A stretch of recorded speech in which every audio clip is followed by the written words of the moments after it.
안녕하세요, 김호준입니다. 지난 토요일 SBS 그것이 알고 싶다 140억은 누구의 돈인가 편에서 지상파 TV에서는 처음으로 BBK 사건을 본격적으로 다뤘습니다. 핵심 내용은 주가 조작에 속아 천억대 피해를 본 개인 투자자들의 돈을 재판의 승소에 드디어 되돌려받을 수 있게 된 그 돈을 다스라는 회사가 중간에 받아가 버렸다는 겁니다. 다스는 소송에서 졌는데 말이죠. 뉴스공장에서도 몇 주째 다루고 있는 내용입니다. 지난 2007년 대선 당시 BBK 사건은 특검까지 했었습니다.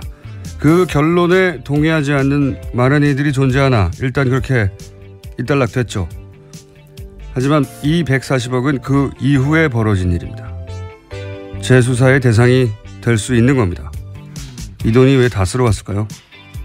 이명박 정부의 청와대 민정과 외교부는 왜 이 돈을 다스가 되돌려받도록 도왔을까요? 저는 오늘도 이명박 전 대통령에게 묻습니다. 다스는 누구 겁니까? 김호준의 질문이었습니다.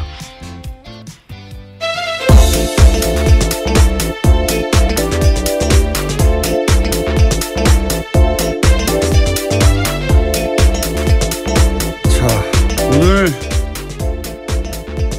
추석 교통 특집 방송으로 진행되고 있습니다. 네, 시사인 김은지입니다. 안녕하세요. 네. 교통 특집 방송인데 제가 아침에 오다 보니까 길이 차가 없어요. 네, 이제 연휴가 시작됐죠. 긴 연휴입니다.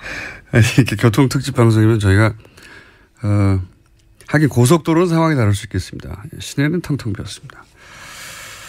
그래서 교통 추석 특집 방송이라 프로그램 협찬 멘트가 있습니다. 예, 그걸 김은지 기자가 해주시기로 좀 더 연습하시던데, 자, 해주십시오. 네, 김어준의 뉴스공장 명절 특근, 대한민국이 아끼는 물 제주 삼다수, 올해에도 가족을 위해 국가건강검진 꼭 받으세요. 국민건강보험공단, 서민의 원스톱 금융파트너 1397 서민금융통합지원센터, 도착은 빠르게 가는 길은 편하게 U+1 원내비, 고향 가는 길 안전운전이 최고의 보험입니다. 더케이 손해보험 에듀카, 귀성길 피곤할 땐 든든한 비락식혜로 재충전 비락식혜, 국민과 함께하는 든든한 행복에너지 한국전력에서 함께 해주고 계십니다. 야, 어렵구나 이거. 예, 하나도 버벅거리지 않고, 예, 한 번에 단번에 협찬, 뭐라고 합니까? 광고라고 합니까? 협찬 멘트. 수고하셨습니다. 예. 자, 그럼 들어가 주세요. 할 일 다 한 것 같은데요. 자, 첫 뉴스는 저희는 열흘간의 휴가지만, 예, 휴가라기보다 뭐라 그러죠? 공휴일. 네, 예, 연휴가 시작되죠. 연휴가 시작됐지만 예. 세계는 여전히 돌아가고 있습니다. 자, 첫 번째 뉴스는 뭡니까? 네, 중국을 방문한 렉스 틸러슨 미국 국무장관이 미국은 북한과의 대화 채널을 열어두고 대화 가능성을 타진하고 있다고 밝혔습니다. 틸러슨 장관은 9월 30일 베이징에서 시진핑 중국 국가주석 등과 만난 이후에 기자들과 한 말인데요. 그는 북한과 소통 라인을 가지고 있다. 블랙아웃 같은 암담한 상황은 아니다라면서 북한과 두세 개 정도의 채널을 열어두고 있다라고 설명했습니다. 뭐 이 상황은 계속해서 반복되고 있는데 이렇게 되면 또 트럼프 대통령이 또 세게 말하고. 네, 또 이미 트위터에 그렇게 썼습니다. 예, 그러면 또 진정시키고. 이거를 틸러슨 장관 혹은 뭐 트럼프 대통령과 참모들 간의 어떤 불화나 소통 부재나 이렇게 보는 시각이 여전히 존재하는데 저는 뭐 짜고 치는 고스톱이라고 봅니다. 이제는. 한두 번이 아니라 몇 달째거든요. 짜고 치는 고스톱이라고 보고. 근데 이렇게 거칠게 고스톱을 짜고 치는 건 처음 보네요. 그리고 이제 이렇게 틸러슨 국무장관이, 우리로 치면 외무부 장관이죠. 예. 국무장관이,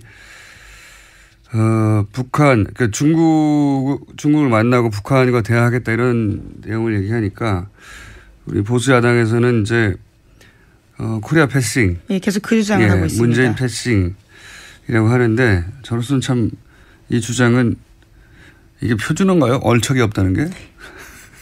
어떤 의미인지는 알겠습니다. 왜냐하면은 그 대북 제재와 대화를 병행하겠다라고 얘기했을 때 보수 야당에서는 지금이 대화할 때가 아니라고 했었어요.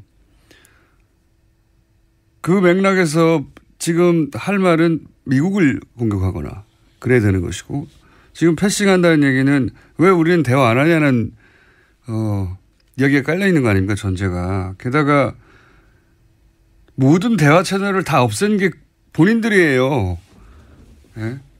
모든 대화 채널을 다 없애버렸어요. 그래서 지금 휴전선에서 확성기로 이 대화가 있지 않습니까 북한이랑. 예. 본인들이 다 없애버린 겁니다. 지난 9년 동안. 그게 비판이 말이 안 되는 거죠. 대화 채널이 있는데도 대화를 못하고 있거나 아니면 본인들이 계속 진작에 대화했었어야지 라고 말할 상황이었거나 하면 이 말이 나올 수 있죠.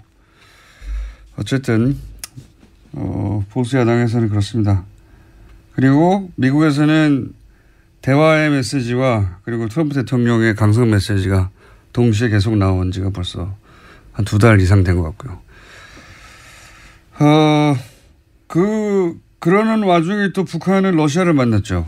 네, 틸러슨의 북한과의 대화 채널을 언급한 날요. 북한의 최선희 외무성 북미국장이 러시아 외무부와의 회담이 만족스럽다라고 밝혔습니다. 조선중앙통신도 이번 회담에서 한반도 정세 등에 대한 심도 있는 의견 교환을 했다라고 밝혔는데요. 북한은 아직까지 틸러슨의 발언에 대해서 시인도 부인도 하지 않고 있는 상태입니다. 바쁘게 이제 채널에 돌아가고 있는 중인 것 같아요. 북한은 러시아를 만나고 미국은 중국을 만나고. 네, 또 트럼프 대통령이 11월 달에요. 한중일 연쇄 방문을 앞두고 있어서 국면 전환 시도가 있을 거다라는 전망이 나오고 있습니다. 그때 뭔가 말을 하겠죠. 이때 올 때 한중일을 연쇄 방문하는 거니까 오기 전에 뭘 만들어 놓고 오겠죠. 예. 결론을 지으러 오는 것이지 대화를 처음 시작하러 오는 게 아닐 테니까. 여하간 바쁘게 돌아갑니다. 현재 전쟁은 안 납니다. 그리고 자, 제가 오늘 차 타고 오면서 야 길에 이거 아무도 없는데 뉴스공장 이 시간에 하면 누가 듣나 라는 생각을 하면서 오늘 좀 널널하게 해야 되겠다 생각하면서 왔어요. 네, 팟캐스트로 다시 듣는 분도 워낙 많으시니까요. 네, 그렇긴 한데 네. 지금 라이브로 듣는 분은 몇 분이나 될까요? 예. 자, 저희가 서울 방송인데 서울 경기 기본적으로는 아침에는 아무도 없었어요. 시내에는 텅텅 비었습니다. 다음 뉴스는 뭡니까? 네, 국방부 댓글 사건 제조사 TF가 내부 통신망 서버를 복원했다라고 밝혔습니다.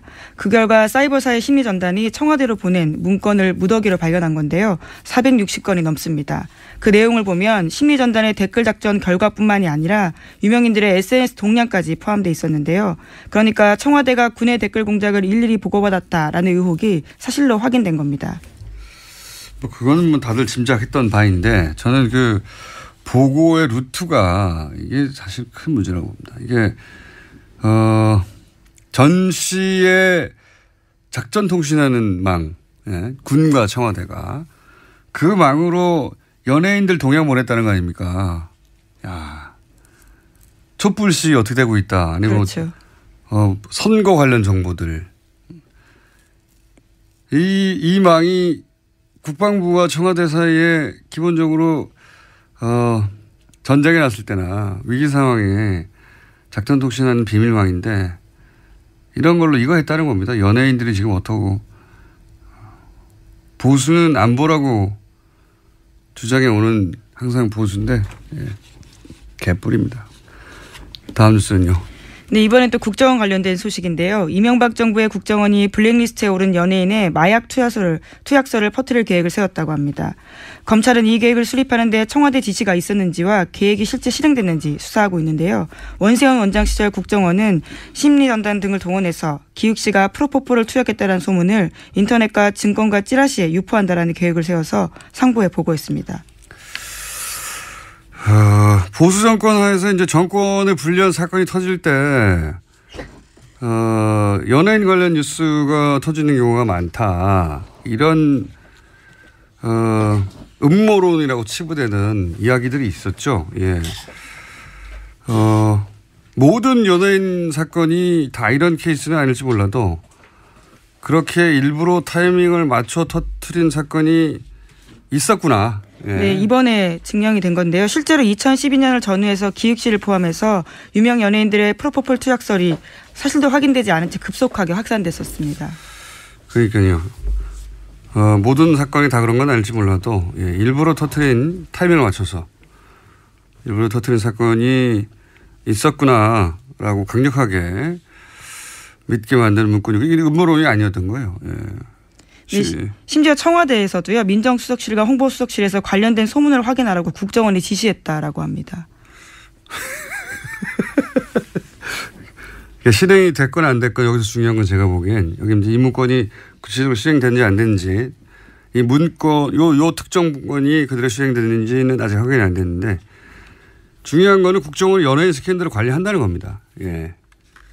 그래서 필요할 때 그걸 터뜨린다 이런 공작을 했다는 거죠. 예. 사실 과거 되돌아보면 이렇게 의심받던 대표적인 사건 중에 하나가 서태지 이지혜 씨 결혼권이었죠. 이혼권. 예. 이혼권. 예. 결혼이 아니군요. 죄송합니다. 네, 결혼도 했으니까 이혼을 하긴 하는데요. 예, 이혼권이 터졌었습니다.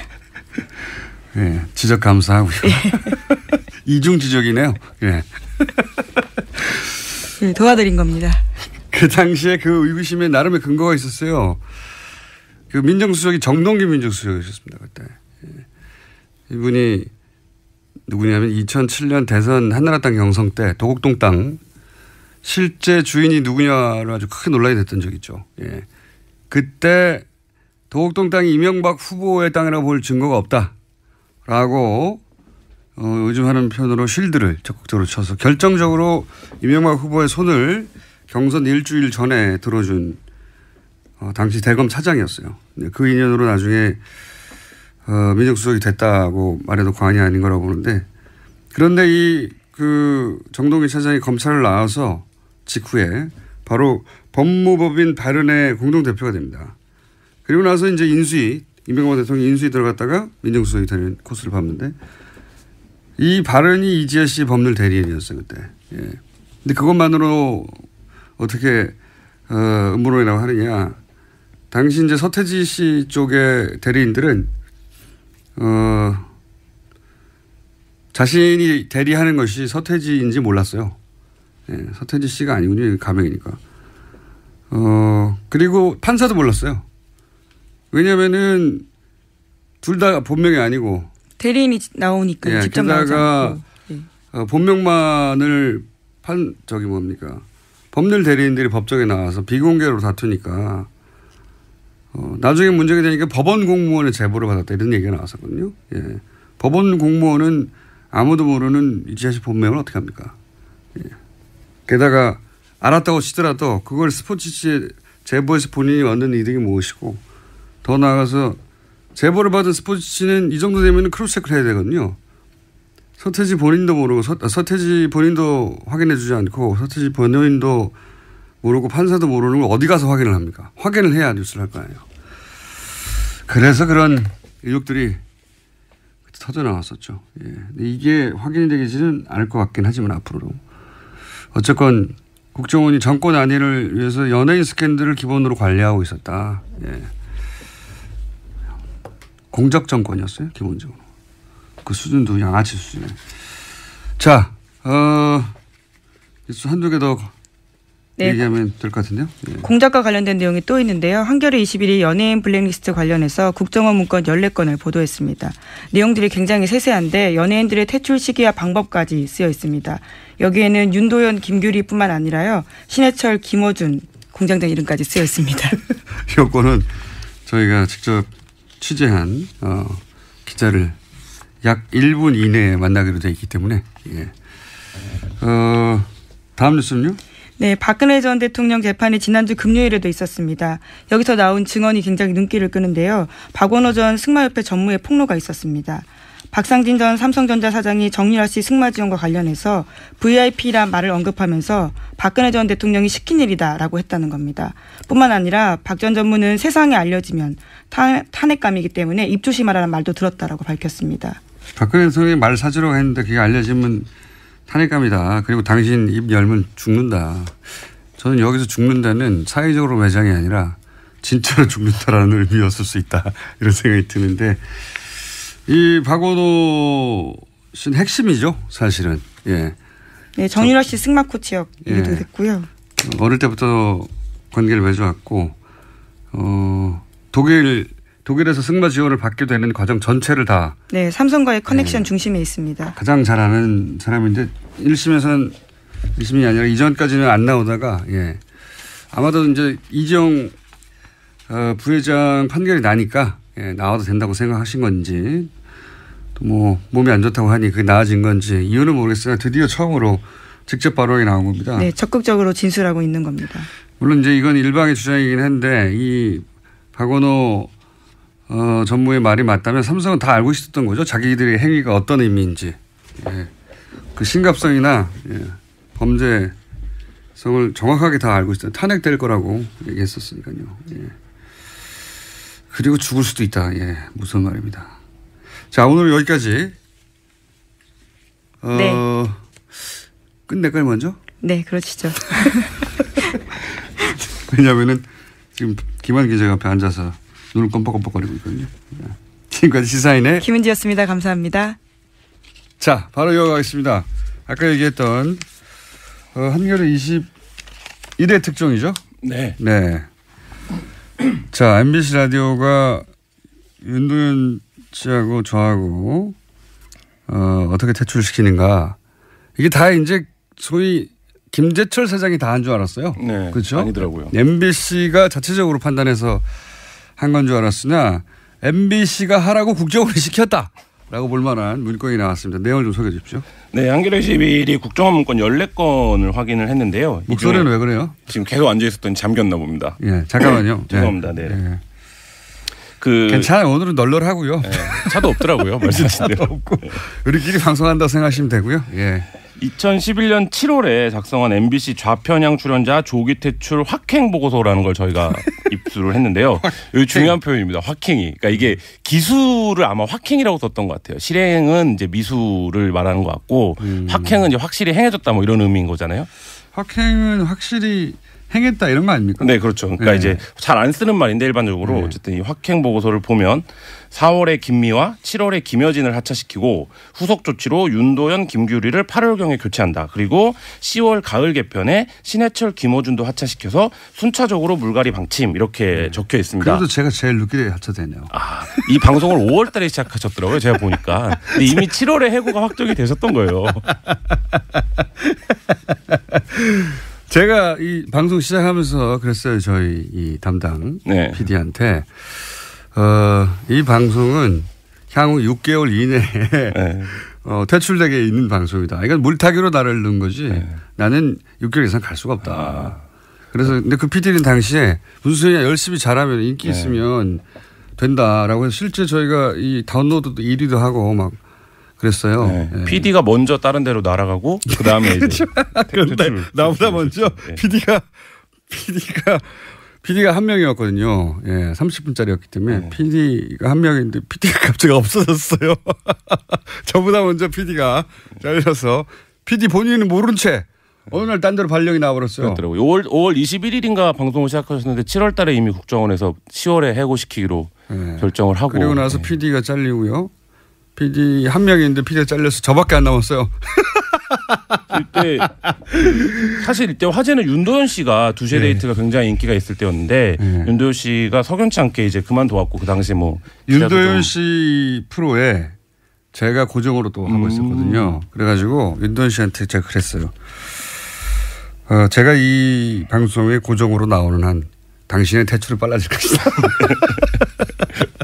어쨌든 했는데 이 보고서대로 윤도현 씨는 9월경에 그리고 그 공장장은 10월에 하차 퇴출이 됐죠. 이때 말들이 많았죠. 네, 그렇죠. 근데 이제 퇴출시키는 모양새가 아닌 척하려고 다른 시간대로 가라라는 제스처를 취했고요.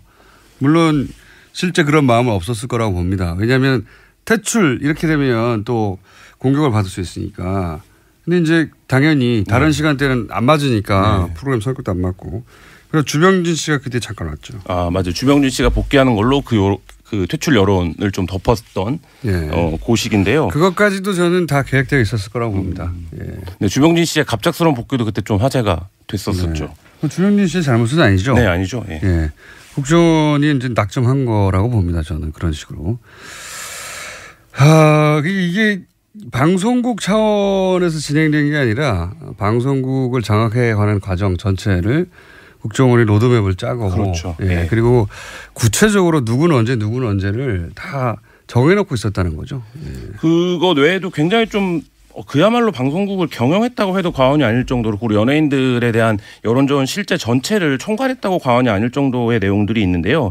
연예인별로 방법을 달리해서 공격하는 얘기들이 아주 디테일하게 적혀 있습니다. 예를 들면요? 예를 들어서 방송인 김구라 씨와 김장훈 씨는 이제 VIP에 대해 언어 테러를 가했다, 뭐 국가 원수 명예를 침출시켰다 이렇게 네. 지적이 되어 있는데 이들의 경우에는 내가 맨날 하던 짓인데. 네. 안티 세력을 활용한 위축 이렇게 적혀 있습니다. 대응 안티 세력은 이건 네. 이제 그 김규리 씨를 향해서 예를 들어서 SNS나 게시판이나 트윗이나 끊임없이 공격했거든요. 그렇죠. 네. 이거 받으면 대부분 위축됩니다. 저 빼고. 저는 이게 즐겁던데 바보들 그래서 실제로 이 국정원 보고서가 나온 이후에 김구라 씨 같은 경우에는 과거 막말 동영상 이 커뮤니티 사이트들에 집중 배포가 됐고 김장훈 씨는 이제 거짓 기부 논란에 좀 휩싸이면서 굉장히 주목을 받았는데 이때가 뭐 다 아시겠지만 이제는 국정원 심리전단과 군사이버사령부가 굉장히 활발하게 활동을 하는 시기랑 이제 겹쳐져 있고요. 그렇게 이런 걸 하려면 평상시에 연예인의 정보를 사실상 사찰하고 있어야 가능하거든요. 그렇죠. 예. 기본적으로 연예인 관련해서는 정보를 계속 축적하고 쌓고 사찰하고 있었다는 거고요. 그게 이제 개인들을 어떻게 다 따라다니까 그 많은 연예인들을. 그러면 통신 사찰이 기본적인 것이고 거기에 뭐 여러 가지 지금 사용하는 그 통신 수단들 있지 않습니까? 카톡 비롯해서 저는 그런 것들 평상시에 쌓아놓고 있었다. 예. 그리고 커뮤니티 게시판이라는 것이 갑자기 내가 오늘부터 활동해야지 이러면 활동을 잘할 수 있는 구조가 아니라서 사실 그 전부터 어떤 오더를 받으면 쫙 수행을 할 수 있게 커뮤니티마다 담당자가 있다. 활동을 해왔어야 되는 상황인 거죠. 이거 하나로 여러 가지를 알 수 있는 거죠. 커뮤니티마다 담당자가 있고 연예인 정보는 사찰하고 있었고 그리고 필요하면 적절한 시점에 그중에서 그 연예인에게 타격을 줄 만한 정보들을 뿌리고 컨트롤 해온 거죠, 이거. 그다음에 뭐 그런 대목도 있는데요. 김미화와 손석희가 여전히 건재하다 이러면서 불신 여론을 조성해야 되는데 이 부분을 보수 매체를 통해 분위기를 조성하라 이런 대목이 한 차례가 아니라 여러 차례 이제 등장을 하는데 이 얘기는 보수 매체도 활용을 해서 작업을 했었다 이런 걸 이제 보여주는. 이 보수 매체에다가 갑자기 국정원이 전화해서 기사 한번 실어주시오. 이렇게 안 된단 말이죠. 그렇죠. 또 오랜 공조가 있어야 가능하죠. 관리되고 있었다는 거고요. 부역 언론도 있다는 것이고 구체적으로는 부역 기자도 있다는 얘기입니다. 갑자기 이걸 어떻게 했습니까? 그렇게 생각해 보면 연예 매체들 중에 남들은 도저히 접근할 수 없는 특종을 하는 매체들이 있어요. 우리가 아는 D 매체 뭐 이런 데 말씀하신 거예요? 네. 굉장히 의심스러운 부분이 이런 대목에는 같이 떠오르게 돼 있습니다. 이렇게 되면. 특별한 왜냐하면 이제 사람 추적이나 해외 사람 뭐랄까요 미행 추적 뒷공무니 잡기 이거는 해보지 않은 사람은 그게 얼마나 어려운지 모르거든요. 제가 그게 많이 해봤기 때문에 이야 이거는 불가능한 일인데 이 정도 하려면은 그렇죠. 엄청난 작업이죠. 기자 한두 명이 아니라 수십 명이 동시에 붙어야 되거든요. 그 사람이 어떻게 움직일지 모르기 때문에 특히 해외에서는 정말 어려워요. 근데 그런 특종을 많이 한 경우도 있었죠. 국정원이 한 일을 보면 뭐 굉장한데요. 박미선 코미디언 박미선 씨 가수 이하늘 씨에 대해서는 광고주에게 모델 교체를 압박해야 된다. 광고주. 예, 이렇게 지시하기도 하고 그다음에 저는 이게 좀 재밌었는데 연예인을 온건좌파랑 강성좌파로 구분을 합니다. 그래서 지금 이 시기에 82명이 블랙리스트에 올랐다라고 하는데 13명은 비교적 좌파 성향이 덜한 온건좌파로 분류를 하고 뭐 문성군, 권혜호, 명계남, 신해철, 윤도현, 김미아 등은 69명은 강성좌파다. 근데 이들을 어떻게 하냐면 온건좌파는 포섭을 합니다. 그래서 포섭을 해서 간첩으로 생각했구나 완전히. 네, 공익 광고 정도는 할 수 있게 해줘라. 뭐 이런 얘기니까 우리 말을 들으면 하고 이게 또 재밌는데 간접 제재로 분량을 축소해라 이런 얘기를 합니다. 근데 이거는 사실 국정원이 출연을 금지시키는 거는 윗선을 통해서 할 수 있겠지만 분량을 축소한다 이것은 출연을 하게 해주되 나오는 분량을 줄여라 이런 것까지 이제 국정원이 컨트롤을 했다는 건데 이해가 안 가더라고요. 자, 더 얘기하고 싶고 재밌는 주제긴 한데 김한 기자보다 훨씬 지금 큰 건들을 들고 온 분들이 있어요. 또 예, 주진우 기자하고 예, 안홍구 청장님이라고 예, 이 정도에서 들어가 주셔야 되고요. 네. 저희가 공휴일 끝나고 나서 다시 한번 모시도록 하겠습니다. 네, 알겠습니다. 친애하는 국민 여러분 안녕하십니까. 여러분의 귀염둥이 MB 인사 올리겠습니다. 민족의 대명절 한가위를 맞았어 국민 여러분의 가정과 일터에 행복이 깃드시기를 기원합니다. 여러분, 지금은 그 어느 때보다 안보가 엄중하고 민생 경제가 중요한 시기입니다. 그러한 시기에 적폐청산이라는 미명하에 일어나는 이런 대행적 시도는 국익을 해칠 뿐 아니라 결국 성공하지도 못합니다. 결코 성공 못합니다. 못한다고. 응? 못한다고. 진우야, 못한다고. 어디 번호? 어디 봐. 니한테 하는 소리야. 니. 응? 진우야, 형이 부탁 하나 할게. 니 있잖아. 좀 썰치지 말고 가만히 좀 있어. 가만히 좀, 응? 가만히 좀 있어. 너 부모님 너 이카고 댕기나 아시나? 걱정 안 하시나? 저 진우 아버지, 일만 좀 말려주세요. 이거 나이 물만큼 묻잖아. 아휴. 아무튼 국민 여러분, 저는 대한민국이 이 난관을 결국 극복하고 발전을 해나갈 것이라 저는 믿습니다. 감사합니다. 가자. 어디긴 어디야 기무사지. 테니스나 쳐야지. 가.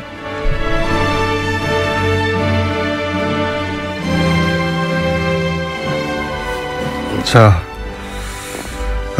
주진우 기자와 안홍구 청장님 나오셨습니다. 안녕하십니까, 두 분. 안녕하십니까. 예, 방송하기 전에 저희가 협찬 멘트를 해야 됩니다. 자, 청장님 2개 해주세요. 여자의 꿈 알카메디에서 수소 알칼리 한원수기, 20년 전통식품 명가 주식회사 사홍원에서 온라인 상품권. 네, 더도 하나입니다. 매트의 명가 파크론에서 IoT 스마트홈 온수매트. 자, 그다음에 주진우가 합니다. 주진우 기자가. 두고두고 보고 싶은 책. 이명박 추격기인데요. 길벗 어린이에서 그림도서 세트, 그리고 이태리 명품 구두 바이네르에서 구두 증정권 드립니다. 자, 저희 세 사람이 이렇게 별걸 다 시켜. 협찬 멘트를 했기 때문에 이 협찬 멘트 관련해서 단가가 더 올라가도록 하겠습니다. 자, 길거리가 텅텅 비었는데 두 분은 또 나오셨습니다. 라이브 하러. 오시는데 텅텅 비었었죠? 그렇습니다. 네. 자, 오늘은 어떤 이야기입니까? 저희가 이때까지 이제 긴 이야기를 해왔는데, 예. 지난, 토요일이죠. 예. 그것이 알고 싶다 해서 저희가 했던 이야기가 좀 압축돼서 나왔어요. 드디어 나오기 시작했습니다. 네, 드디어 나오기 시작했습니다. 저희가 140억 돌아간 얘기를 그렇게 한 달 내내 했는데, 예. 그 이야기를 물론 저희가 하기 전에 SBS 그것이 알고 싶다 팀에서도 그런 걸 다루려고 생각하고 있을 수도 있죠. 예. 예. 있는데. 왜? 자, 저희가 방송을 한 이후에 나왔습니다. 어쨌든. 예. 한 달 가까이 한 이후에. 유일하죠. 현재까지는. 네. 유일한 매체입니다. 앞으로 대기하고 있습니다. 네. 앞으로도 다른 미디어들도 이제 할 수 있겠죠. 이게 BBK 사건은 사실 당시 특검으로 일단락 되었다. 법적으로는.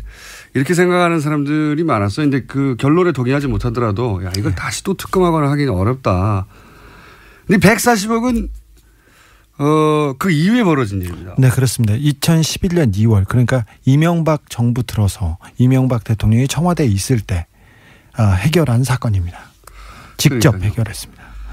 이게 이제 그 이후에 벌어진 사건이고 정황이기 때문에 BBK 사건 그 자체하고는 별도로 이 돈이 왜 돌아왔는지 수사할 만한 대상이 될 만한 일이 벌어졌어요. 사실 이명박 그 BBK 수사를 했고 이명박 BBK 특검에서 수사한 검사가 검찰 고위 간부가 BBK와 다스 문제는 끝났다. 그렇죠. 하지만 140억에서 무슨 단서가 나온다면 이 수사는 재개될 수 있다 얘기했는데 그 단서가 나온 겁니다.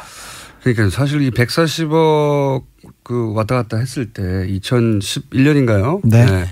그때 저랑 주진 기자 그런 얘기 했었거든요. 140억이 없었다면 이 사건을 다시 불러내지 못했을 텐데 이 140억이 이 사건을 다시 불러낼 것이다. 예. 라는 얘기를 무려 6년 전에 했는데 네. 예. 다시 불러지고 있습니다, 지금. 자. 근데 오늘은 그 얘기가 아니라 뭐 관련이 있습니다. 이제 김재정 씨가 사망한 이후에 재산을 상속하는 과정에서 재산 상속 과정을 보았더니 이게 김재정 씨의 재산이 아니었다. 다스가. 그렇게 보여진다. 이런 얘기 했잖아요. 네. 예. 그러면서 이제 당시 청와대와 다스 사이에 오갔던 문건을 보면 여러 가지 시나리오가 있는데 그 시나리오를 읽어봐도 김재정 씨 유족의 의지는 상관없이 예. 내용이 진행이 됐고 그러면서 만들어진 문건 안에 뭐가 있었냐면 김재정 씨의 땅 목록이 있습니다. 땅 목록. 네. 예. 김재정 씨가 죽자 청와대에서 김재정 씨 재산을 파악해서 보고하라는 지시가 떨어집니다.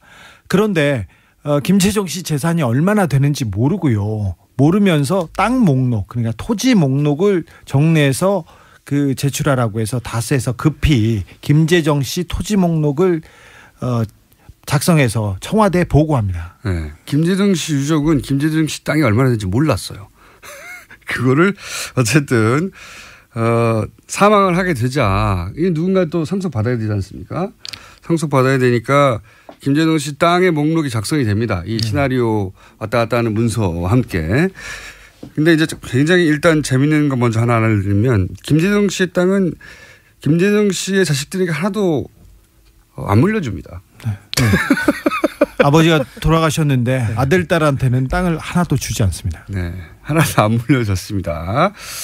그거 외에 이 자체가 벌써 굉장히 희한한 일인데 그거 외에 또 이상한 일들이 많습니다. 땅 관련해서. 오늘은 이 지난번에는 이제 주식 관련해 가지고 주로 예.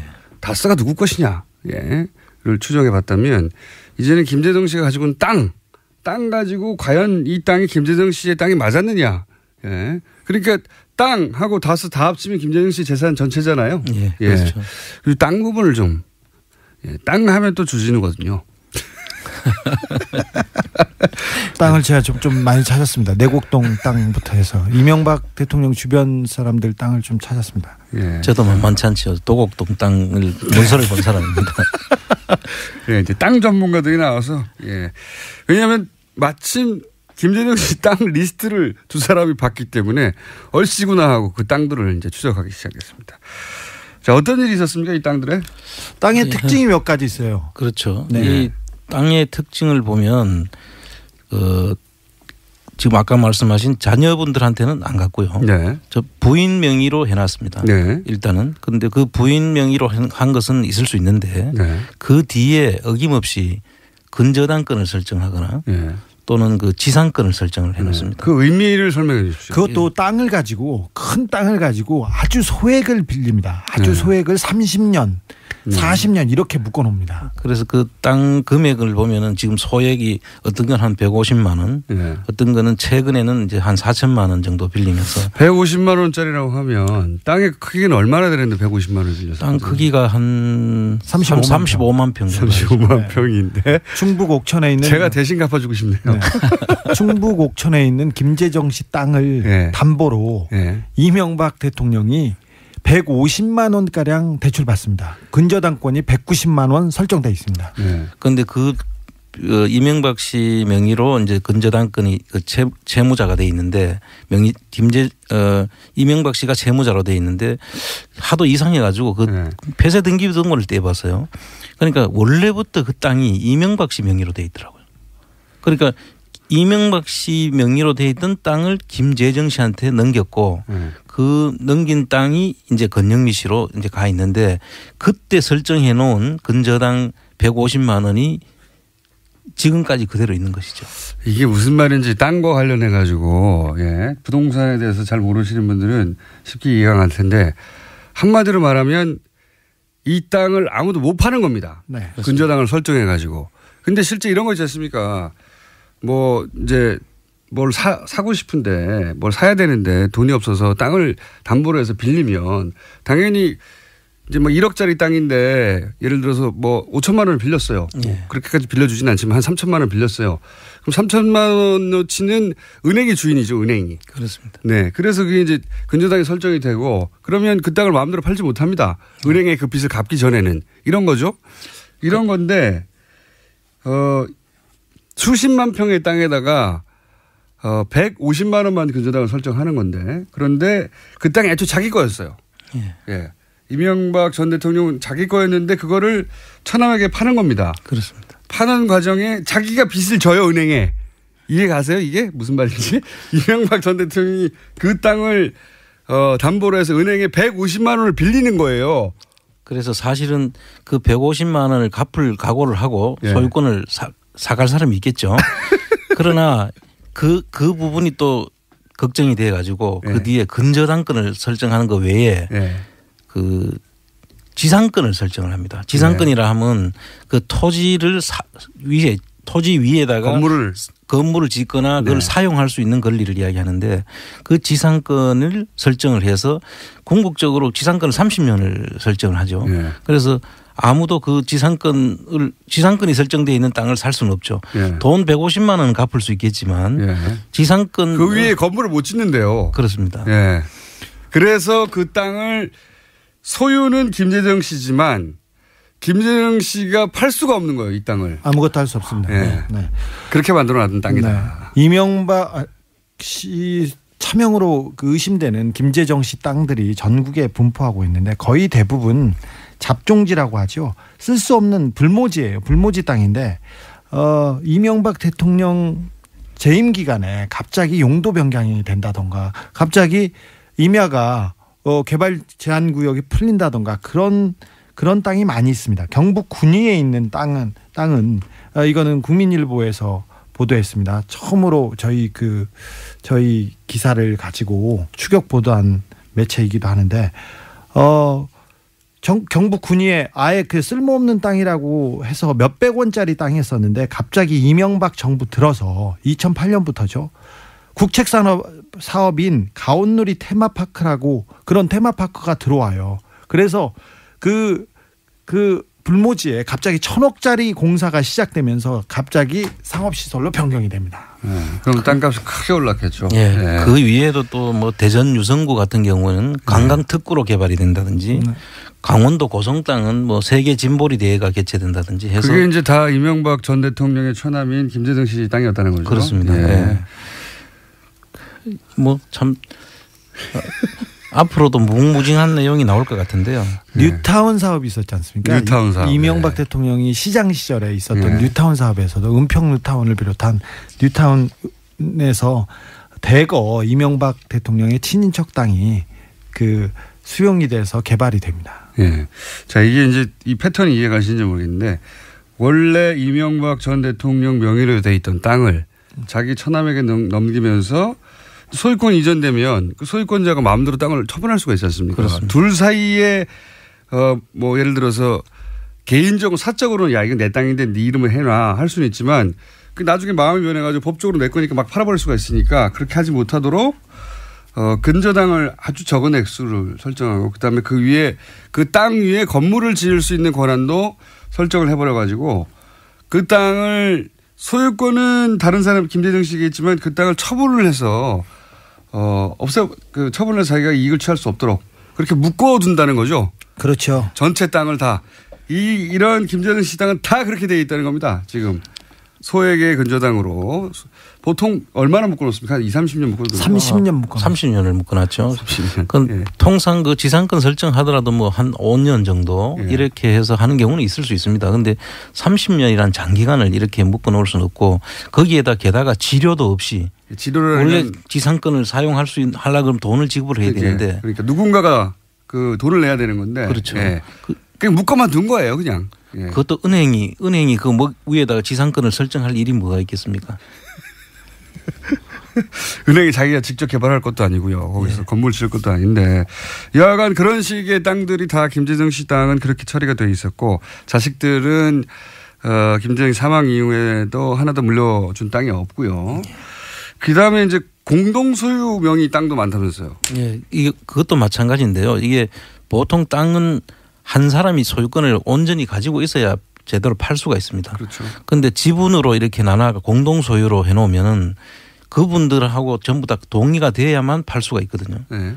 그런데 그 지분으로 나눠 놓으면은 근저당권 설정하는 방법과 지상권 설정하는 방법 등으로 해서 못 팔게 하는 거와 동일한 효과를 가져올 수 있는 형태입니다. 그런데 재밌는 것은 김재정 씨 땅입니다.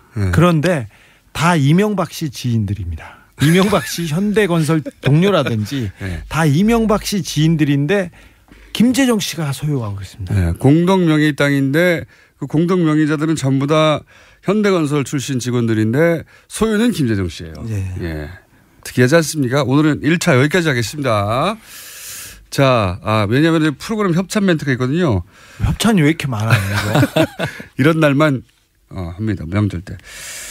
대한민국이 아끼는 물 제주 삼다수 올해에도 가족을 위해 건강검진 꼭 받으세요. 국민건강보험공단 서민의 원스톱 금융파트너 1397 서민금융통합지원센터 도착은 빠르게 가는 길은 편하게 U+1 내비 고향 가는 길 안전운전이 최고의 보험입니다. 더 K 손해보험 에듀카 기성길 피곤할 땐 든든한 비락스키로 재충전 비락스키 국민과 함께하는 든든한 행복에너지 한국전력에서 함께 해주고 계십니다. 네, 딱 여기까지네요. 오늘 여기까지 하고 다음 주에는 더 아직도 1분이 남았어요. 네, 제가 시간을 잘 못 맞추니까 진작에 시켜가지고 아직 1분이 남았다. 아직 1분이나 보통 이 프로 진행자들은 바로 끝에 하거든요. 예. 저는 저희 PD가 저를 못 믿어가지고 1분 먼저 시켰네요. 잘하셨어요. 네. 두 번 믿을만 해요. 네. 자, 그러면은 그리고 그렇게 30년 정도 묶어놓고 그래서 아무도 처분하지 못하게 해놓은 다음에 본인이 시장 때도 없었습니까 이런 일이? 시장 때 있었죠. 시장이 되고 대통령이 되고 그러려고 시장 대통령이 되나요 혹시? 뭐 그러려고 됐다고 저는 보고 있는데요. 제가 그 내곡동 사저 땅 주변 찾았지 않습니까? 네. 이명박 대통령 주변 사람들이 내곡동 주변, 내곡동 뭐 자곡동 그리고 수서 일대 땅을 다 사들이기 시작했어요. 그래서 왜 그런가 그랬는데 나중에 보니까 거기에 내곡동 사저가 가면서 그린벨트가 헐고 거기에다가 거기 개발 사업을 하려고 했습니다. 나중에 거기 개발했습니다. 안원구청장 주준희 기자였습니다. 다음 주에 이어가겠습니다. 문화유산 답사 하면 이분입니다. 나의 문화유산 답사기 초보 베스트셀러죠. 100만 부가 팔렸던 유홍준 교수님 드디어 서울편을 냈습니다. 네, 유홍준 명지대 교수님 스튜디오에 직접 나오셨습니다. 안녕하십니까? 안녕하세요. 네, 다른 얘기 하기 전에 협찬을 읽으셔야 됩니다. 네. 자, 협찬을 읽어주십시오. 이게 뭐냐? 김어준의 뉴스공장 명절 특근은 대한민국이 아끼는 물 제주 삼다수 올해에도 가족을 위해 국가 건강검진 꼭 받으세요. 국민건강보험공단 서민의 원스톱 금융파트너 1397 서민금융통합지원센터 도착은 빠르게 가는 길은 편하게 U+1 내비 고향 가는 길 안전운전이 최고의 보험입니다. 더 K 손해보험 에듀카 규성길 피곤할 땐 든든한 비락식혜로 재충전 비락식혜 국민과 함께하는 든든한 행복에너지 한국전력에서 함께 해주고 계십니다. 이거 처음 읽어보시죠? 그렇죠. 이런 거 시키는 사람이 어디 있어요. 저는 바람이 안 좋기 때문에 저렇게 다 시킵니다. 자, 지금 오늘 그 연휴 열흘간 시작되는 기간인데 어디 안 가시고 여기로 나오셨어요? 갈 계획이 있었는데 서울 편을 2권을 냈는데 그 세 번째 4권으로 계획하고 있거든요. 네. 그 세 번째 책을 빨리 내라는 독자들의 요청이 있어서 지금 연휴가 대목이 돼가지고 아무도 연락 없을 적에 글 좀 쓰려고 앉았는데 엉뚱하게 이 공장에 나오라고 그래가지고. 두 번째 책까지가 그렇게 생각만큼 많이 안 나갔나 봅니다. 이게 책이 나가는 거가 상대적인 건데요. 네. 지금은 뭐 아까 나온 주진우 기자 뭐 하고 같이 베스트셀러 반열에 오르긴 했는데 옛날 이 책이 처음 나온 게 25년 전이거든요. 예. 그때에 비하면은 10분의 1. 그죠. 네. 그때는 한 100만 부 막 이렇게 나갔죠. 그렇죠. 1년에 100만 부 나갔는데. 베스트셀러였다고 하면 뭐 몇십만 부에서 네. 대박이 터졌다면 100만 부 정도. 네. 지금은 대박이 터졌다고 해도 10만 부가 되기. 10만 부 되기 힘들 정도죠. 예. 그래서 이제 내고를 내시는구나. 그것도 있고 또 하나는 서울편 4권 중에서 첫 번째는 우리 궁궐 서울이 궁궐의 도시거든요. 그거를 사람들이 가치를 그 국민들도 그렇고 또 정부에서도 관광 차원에서 크게 홍보를 못했어요. 그거 하고 두 번째는 한양도성과 조선시대 유적으로 성균관 동묘 또 세검정 있는 이야기를 썼는데 정작 서울의 가장 서울다웠던 모습 인사동 북촌 서촌 성북동 이 묵은 동네 이야기 서울 사람들은 어떻게 살아왔고 지금은 어떻게 그것을 즐기고 가꾸고 그 잠재적 가치는 얼마인가. 이거 네 번째는 이제 한강과 북한산을 쓸 거예요.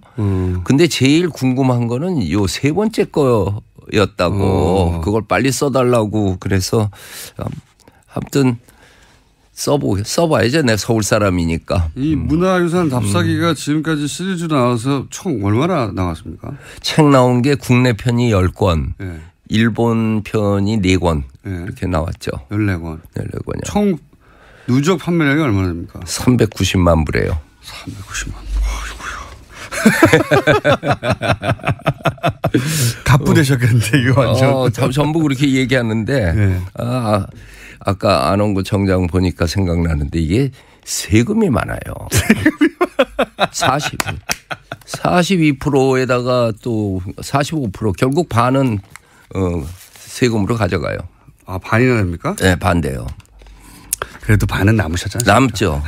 근데 그게 뭐 내 건가 마누라 거지. 왜냐하면 국세청에 신고된 인세 통장을 네. 와이프가 쥐고 안 놓는데 내가 어떻게 뭐 그렇다고 요새 그거 뭐예요? 황혼이혼.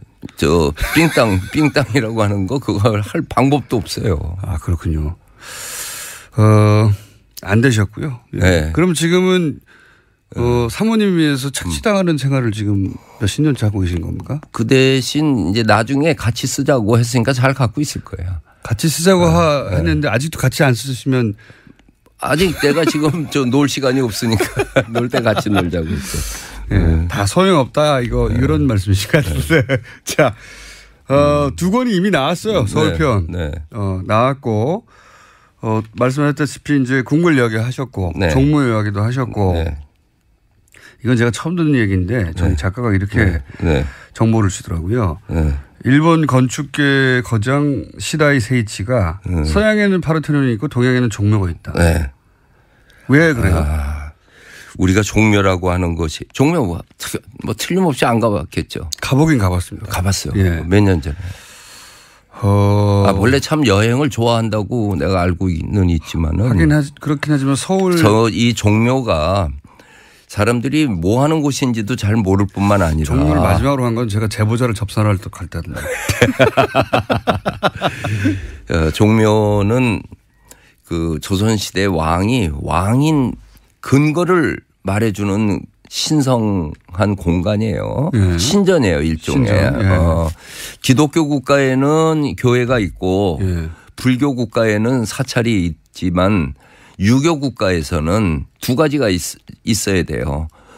종묘와 사직이 있어야 돼요. 종묘와 사직할 때 네, 종묘와 사직이. 네. 사직은 사는 땅이고 아까 땅 얘기 많이 하대요. 네. 땅. 직은 곡식. 그러니까 먹고 사는 거에 기본이 되는 거는 사직단에서 제사를 지내고 종묘는 역대 왕들의 혼을 모신 곳이에요. 유교적 관점에서. 그래서 파르테논이라고 하는 거군요. 신전을 모시는 것이다. 그렇죠. 사람이 죽으면은 혼백이라고 그러잖아요. 네. 백은 땅으로 가고 혼은 하늘로 가는데 그 혼을 모시는 곳이 그 사당이라고 하는 것보다 격이 높은 게 사묘의 묘거든요. 거기에 조선시대 역대 왕들의 그 신주들 미패 저 신주가 쫙 모셔 있는데 그 일자집으로 쫙 뻗어 있는 것이 길이가 무려 117m예요. 아, 옆으로요? 옆으로. 기둥과 지붕 그리고 옆으로만 탁 뻗어 있는 거 그것이 그냥 정밀의 공간이라고 그렇게 표현했죠. 건축으로 이와 같이 고유의 공간을 창출한 건 거의 기적에 가깝다. 이게 건축가들이 예찬한 건데 시라이 세이치뿐만 아니라 프랑크 게리라는 그 건축가 얘기 들어와서 괴상한 집을 짓는 걸로 유명한 거. 빌바오의 프랑크 게리. 그런 빌바오의 구겐하임 미술관이라고. 구겐하임. 예. 강철 같은 거, 티타늄 이런 건물로 괴상하게 짓는 걸. 비정형의 건물. 그분이 한국에 온 지 15년 지나서 이 종묘가 보고 싶어서 두 아들과 며느리 둘하고 마누라하고 같이 왔어요. 한국을. 그리고 와서 딱 보면서 한 얘기가 이렇게 고요한 공간, 침묵의 공간, 정밀함 있다면은 서양의 파르테논에서나 봤을까. 이게 그분의 얘기예요. 거의 다 외국에서 온 또는 안목 있는 건축가는 오면은 우리 종묘를 보면은 한국의 문화유산에 아주 기가 팍 죽고 존경하는 마음을 가져요. 그 얘기들을 전했어요. 내 얘기로 종묘를 얘기한 게 아니고 세계적인 건축가들이 이렇게 한다. 우리도 이것의 가치를 좀 더 깊이 있게 알자. 그 뜻을 했더니 사람들이 종묘가 그런 곳이냐고 하면서. 왜냐하면 의미 해설을 안 해주니까요. 해줬는데 안 받지 무슨 안 해줘요. 안내판에 보면 써 있는데. 안내판에는 원래 좋은 말만 잔뜩 써 있잖아요. 어딜 가든. 아니 이런 얘기는 안 써 있지 안내판에. 그러니까 우리끼리 그냥 조화가 많은 건 줄 알았죠. 아니. 건물이 뭐 기둥이 몇 개고 맞배 지붕이고 뭐 이런 소리만 있었지. 이 건물이 갖고 있는 그런 미학적인 거에 대해서는 얘기를 안 했지만 근데 요새 이제 가을에 그 종묘 가면은 쓸쓸해요. 거기는 화려한 단풍이 아니거든요. 그렇겠죠 아무래도. 좀 제사 지내는 곳인데. 그래서 이제 동대문 프라자 DDP 그 설계한 여자 그 자하 하디도 죽었어요. 죽었어요? 죽었어요. 뜬금없이 사망 소식이. 나이 얼마 안 됐는데 왜 죽었습니까? 그 심장마비예요. 죽으면 다 심장마비라고 그러더라. 심장이 멎으면 죽는 거라니까. 그 사람을 비롯해서 우리나라의 새 건축을 오더받은 건축가들은 다들 종묘로 와봅니까? 아니 한국의 건물을 지으려면 한국의 전통 건축이 뭔가는 알아야 될 거 아니에요. 그렇죠. 그래서 가면은 창덕궁 비원하고 종묘를 보면은 다시 생각하는 거예요. 서울에 와가지고 아파트하고 빌딩들하고 성냥갑 같은 집들만 보다가 이거를 보고 야 한국은 이런 위대한 건축의 전통이 있었구나. 근데 왜 지방으로부터 시작해가지고 서울로 올라오신 거예요? 이건 답사기가? 첫 번째 쓴 거가 해남 땅끝, 강진 해남 땅끝 했잖아요. 나는 이 책이 이렇게 유명해지리라고 생각을 못 했죠, 그때. 일단 멀리 가보고. 끝에서부터 진짜 이 한양 입성하는데 25년 걸렸어요. 자, 그러면은 코스, 서울 당일 코스. 전문가로서 이 묘 중심으로 쫙 붙어보면 어디서부터 쭉 가야 됩니까? 궁궐은 요새는 이제 궁궐이 무료 입장이에요. 명절 기간. 그러니까 평소에는 한복 입으면 무료 입장. 네, 그렇죠. 그거는 뭐 책에 보면 나오고 그 안내판 봐도 알지만은 안내판 없이 멋있게 갈 수 있는 게 백석동천이라는 데를 가면은 참 좋을 것 같아요. 서울 사람들이요. 백석동천이요? 네, 백석동천이 어디입니까? 자문밖이라고 알아요? 창의문 바깥에. 창의문 바깥. 세검정 가는 길. 네네 압니다. 알죠. 그 북악 스카이웨이 있죠. 그 아래쪽에 저 흥선대원군의 석화정이라고 하는 그 별장이 있어요. 왼쪽 편에. 모릅니다. 있어요. 예. 근데 그 건너편에는 예. 다 허물어져서 주춧돌만 남은 그 별장터가 있어요. 예. 그게 백석동천인데. 백석동천. 예. 왜 그러냐면은 거기가 본래 청와대 보호구역이었어요. 근데 노무현 대통령이 탄핵됐잖아요. 예. 탄핵되고 6개월 동안 유폐를 살았다고요. 할 일이 없어가지고. 밖에 나갈 수도 없고 예. 그 안에만 있어야 됐잖아요. 예. 그래서 이제 책을 보다 보면 하루 이틀이지. 예. 북악산 가는 것도 하루 이틀이지 매일 등산할 수 없어서 예. 청와대 보호구역 여기저기 뭐가 있나 보러 갔더니 희한한 곳이 있는 거예요. 아하. 그래서 내 문화재청장 되고 나서 여기 이런 곳이 있는데 이게 뭐냐. 네. 나도 잘 몰랐죠. 알 리가 있나요? 청와대에서 그냥 갖고 폐허가 되어 있는 건데요. 그 조사를 했더니 거기에 조선시대 때 유명한 뭐 허도사라고 하는 집안에서 갖고 있던 정자를. 허도사요? 허씨 성을 가진 도사. 이 허경영 씨가 혹시 이쪽하고 관련이 어쨌든 허도사. 그분이 담배를 좋아해 갖고 연객이라고 하는 그 담배 연자에다 손님객자. 그러다가 주인이 계속 바뀌어서 추사 김정희 집안의 소유가 됐다가 그다음에 누구 소유로 해놓고 1930년대 동아일보 신문 이런 데에서 그 서울의 명소 8군데 뭐 이런 사진에 그 정자가 있었어요. 그때까지만 해도.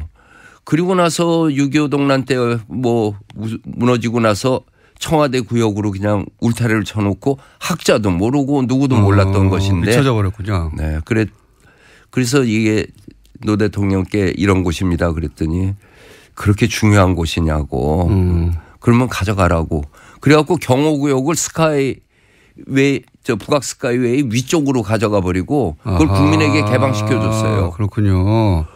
그래가지고 이게 천연보호구역이 돼서 도롱뇽이 나와요 거기에. 도롱뇽이 나와요. 지금도 거기 오는 사람들에게 도롱뇽이 있으니 우리 놀라지 말라고. 아니 조용히 잘 다니자고. 도롱뇽한테 놀라지 않도록. 거기 서울에 창의문이라고 하는 그 세검정 가는 길에 그렇게 아름다운 그 등산 코스에 아름다운 그 폐허가 된 정자가 있는데 우리 공장장님도 정서적으로 나하고 비슷한 게 있어서 화려한 절집보다 절도 스님도 없는 폐사지가 더 가슴에 오는 바가 있죠. 가슴에 저리는 게 있지.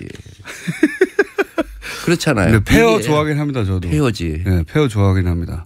이태리 가서도 폐허의 그 기둥들 나뒹구는 거가 더 멋있듯이 맞습니다. 여기 가면은 그냥 집이 있었던 주춧돌 쭉 있고 그리고 연못에 돌기둥 4개 박혀 있는 것만 있는데 참 서울 사람 큰 복이죠. 저도 말씀하시니까 생각나는 게 로마의 콜로세움이 있는데 로마의 콜로세움 말고 터키 에피소스라고 있지 않습니까? 네네. 다 무너진 거. 네, 다 무너진데. 네, 거기가 더 멋있어요. 멋있죠. 네. 무너진 거 좋아합니다. 그 로마 답사에서도 맨 마지막에는 히드리아누스 그 정원이라고 해서 완전히 다 무너져서 기둥만 있는 곳을 내가 로마 답사기를 쓰면 마지막에는 그 폐허의 미학에 대해서 쓰고 싶은 마음이 이제 돈 있어요. 쓰시죠 사모님하고. 돈을 언제 쓰시려고. 네. 자 이게 2편까지고 사실은 사람들이 제일 관심이 많은 건 3편이라면서요. 성북동하고 인사동하고 또 가회동 북촌 통인동의 서촌. 제가 성북동에 살아가지고 관심이 많거든요. 동네가. 지금도? 지금 살고 있는데 성북동 그러니까 인사동 성북동 과회동 이 동네가 뭐가 많아요. 구석구석에. 그렇죠. 근데 뭔지 모르겠어요. 구석구석에 뭐가 많거든요. 그거에 대해서 얘기하자면은 대도시의 경우에는 상징적인 거리가 있어요. 그러니까 뉴욕에 간 사람은 소호라고 하는 데를 가야 되고 파리 가면 샹젤리제를 가봐야지 갔다 온 거고 뭐 북경 가면 왕부청 거리를 간다든지 전부 다 뭐 특색 있는 거리 하나씩 갖고 있는 게 도시의 품격인데 우리 경우에는 인사동이라고 하는 참 좁은 골목이에요. 불가사의한 곳이 있는 거예요. 인사동 좋죠.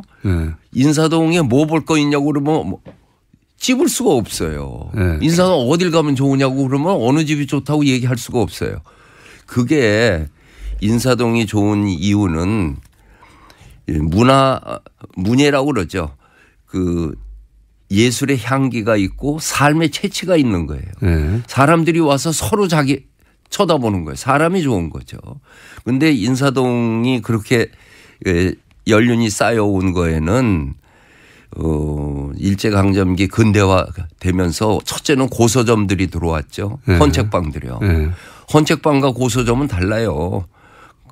헌책방은 옛날에 교과서 2학년 책 팔아서 3학년 흔책 사고 그러던 시절에 그 책방 거기 그런 거는 청계천에 있었고 여기는 뭐 월인 청강지곡 뭐 훈민정음 이게 다 이런 된 책들이 나오는 고서점들이 있었고 그다음엔 이 표구점 동양화 그리고 화방들 그리고 나중에는 화랑이 생기고 고미술상이 생기고 그다음에는 그렇게 비싸지 않은 한정식 집들이 포진했단 말이에요. 예전에 치면 선비들이 즐겼을 법한 한 곳이죠. 문기가 있다고 그러죠. 그런 거를. 그 문기 있는 것만 있는 것이 아니라 수도분하고 텁텁한 게 있단 말이에요. 아주 깔끔한 고려 청자 같은 것도 있는가 하면은 뚝배기 같거나 김치떡 같은 그런 정서를 담은 것도 있고요. 인사동은 그나마 많이 알려졌는데요. 나머지 뭐 가회동 또는 성북동 잘 모릅니다. 가회동은 집 구경이에요. 큰 집들 저 백인제 가옥이라든지 휘겸제라든지 한옥들 그 한옥들의 집 언덕 위로 지붕들이 쫙 있는 그 한옥 골목길이 좋은 거고 성북동은 사실 저 인문답사입니다. 인문정신. 거기는 최순우 선생, 박태원 선생, 근원 김용준, 화가 수아 김한기, 만해 한용운, 생가들, 간송미술관, 가구박물관, 성락원, 우리 문화사 속에 기라성 같은 분들의 자취가 왜 그 동네에 많이 살아셨을까요? 옛날엔 거기가 후진대거든요. 그 도성 바뀌잖아요. 한가한 곳이잖아요. 그게 있어서 간 게 아니라 없어서 간 사람들이. 아니 근데 그러면 그 동네가 나중에 지금은 회장님 동네가 됐잖아요. 그 나중에 그렇죠. 그 어쩌다가 회장님 동네가 됐죠 나중에는? 아니 한남동은 안 그런가요? 달동네 같은 곳이 지금 회장님 동네가 됐죠.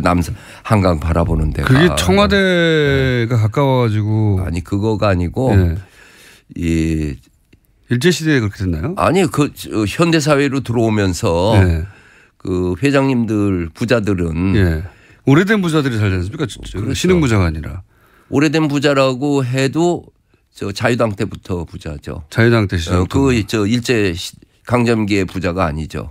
이분들이 터 넓고 공기 좋고 우선 저 자가용이 있으니까 시내에 바글거리는 데 있을 필요가 없잖아요. 산을 올라가고. 그리고 거기는 저 땅값이 싸니까 여러 채 사가지고서는. 그때는 쌌습니까? 쌌죠 그때. 그러니까. 그때 사둘 걸. 그때 태어났어야지. 그 책을 언제 나옵니까?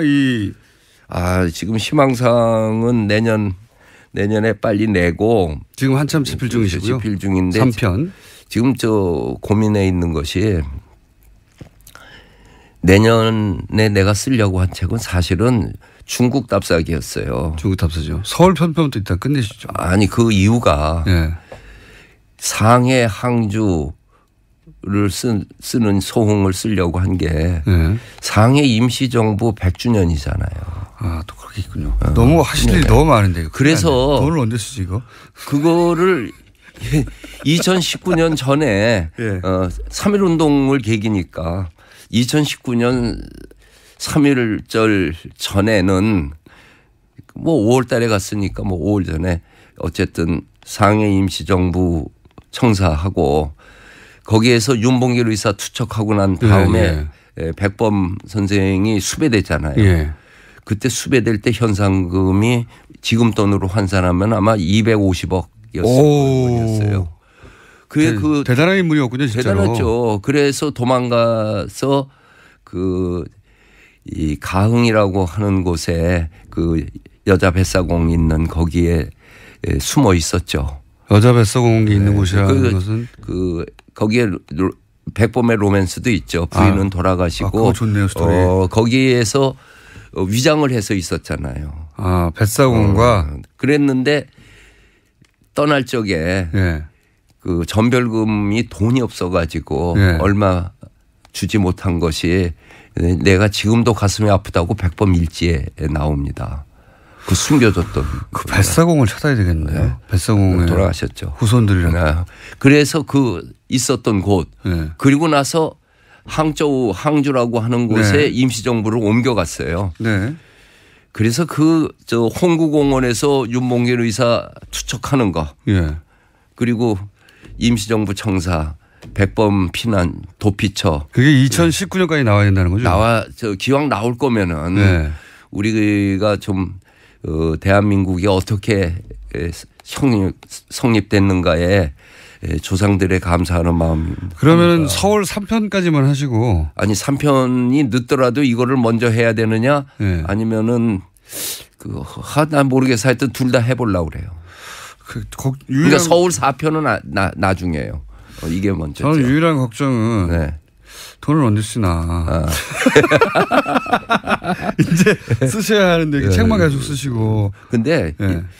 나도 얼마인지 몰랐는데 네. 내가 문화재청장 했잖아요. 예, 예. 문화재청장 하니까 고위공직자 재산 등록이 필수잖아요. 그렇죠. 우리 마누라까지 하는 거거든요. 예, 그때 아셨구나. 그때 알았죠. 이렇게 많이 숨기고 있었어? 그때 아셨구나. 그러니까 그걸 돈으로 갖고 있더라고요. 어디다 쓴 게 아니고. 아직 안전하게 있다는 건 내가 그때 확인했죠. 아직 안전하다. 아니, 안전한 게 문제가 아니라 교수님 이제 쓰셔야죠. 쓰겠지. 예. 이제. 그럼 언제 쓰십니까? 맨날 책만 써가지고. 이거 해외도 재밌을 것 같고요. 파르테논 신전 얘기도 재밌을 것 같고. 이게 계속 나와야 되는데 이 책 언제 쓰나. 아니, 돈을 언제 쓰나. 책은 맨날 쓰시고. 아니, 본래 나하고 그때 무슨 여행 관계로 해서 심포지움에서 한번 만났죠. 건국대학교. 맞다. 맞지? 예. 어떤 저 젊은 친구들이 여행 뭐 한다고 여행 선수들. 맞습니다. 그 오래전에 얘기. 오래전 한 10년 됐는데. 네, 예. 그 여행 다니면서 느낀 것들 쓰면은 또 베스트셀러 될 텐데. 그렇긴 한데요. 공장장에. 방송이 더 짭짤해요. 저도 책 쓰고 싶긴 했는데 이것저것 그동안 한 9년간은 하는 일 너무 많았습니다. 그래도 알죠. 하는 일 많은 거가. 자, 여기 재밌는데 저희가 또 모셔야 될 것 같은데 이거. 네. 스토리 굉장히 재밌는데요. 자, 오늘은 맛배기로 여기까지 합니다. 맛배기로 여기까지 하고 앞으로 3편도 나오고 4편도 나오고 지금 1, 2편 이미 나와 있고요. 서울은. 그리고 이제 중국편도 곧 나올 것이고. 돈은 언제 쓰나 다음 게 걱정하죠. 아니 뭐 인터뷰하자고 불러놓고 하나도 뭐 물어본 것도 없이 수다 떨다가 뭐 끝났다고 가라고. 이런 방송이에요. 인터뷰는 저희가 이거 재밌으니까요. 주기적으로 모실게요. 주기적으로. 나 글 쓰는데 지장만 주지 말고. 돈을 더 많이 쓰실 수 있게. 좋겠죠? 유주학선 무주학불이라고 하는 것만 하나 배워두시면 돼요. 그거 술이 있으면은 신선을 배우고 술이 없으면 부처를 배운다. 저한테 부채를 하나 주셨는데 술이 있으면 신선을 배우고 술이 없으면 부처를 배운다. 김어준님 열받을 때 붙이세요. 라고 부채에다가 그리고 주셨습니다. 가기 전에 독자들에게 서비스로 한마디만 하고 싶습니다. 하시죠. 내 책을 보면은 뭐 여러 멋있는 얘기들이 많이 인용이 돼요. 뭐 사랑하면 알게 되고. 그건 멋진 문구입니다. 멋진. 사랑하면 알게 되고 알면 보이나니 그때 보이는 것은 전과 같지 않으리라고. 멋있죠. 아주 멋진 문구입니다. 이번 그 책에서 나오는 멋진 구절은 천리마 꼬리를 잡은 파리도 천리를 간다. 여기서 천리마는 선생님이고 아니 독자들이 파리라는 거죠. 독자를 파리로 폄하하는. 그게 공자 제자 얘기인데 네. 성균관에서. 네. 선생님 이제 가셔야 돼요. 다음 그래? 코너거든요. 네, 그래요?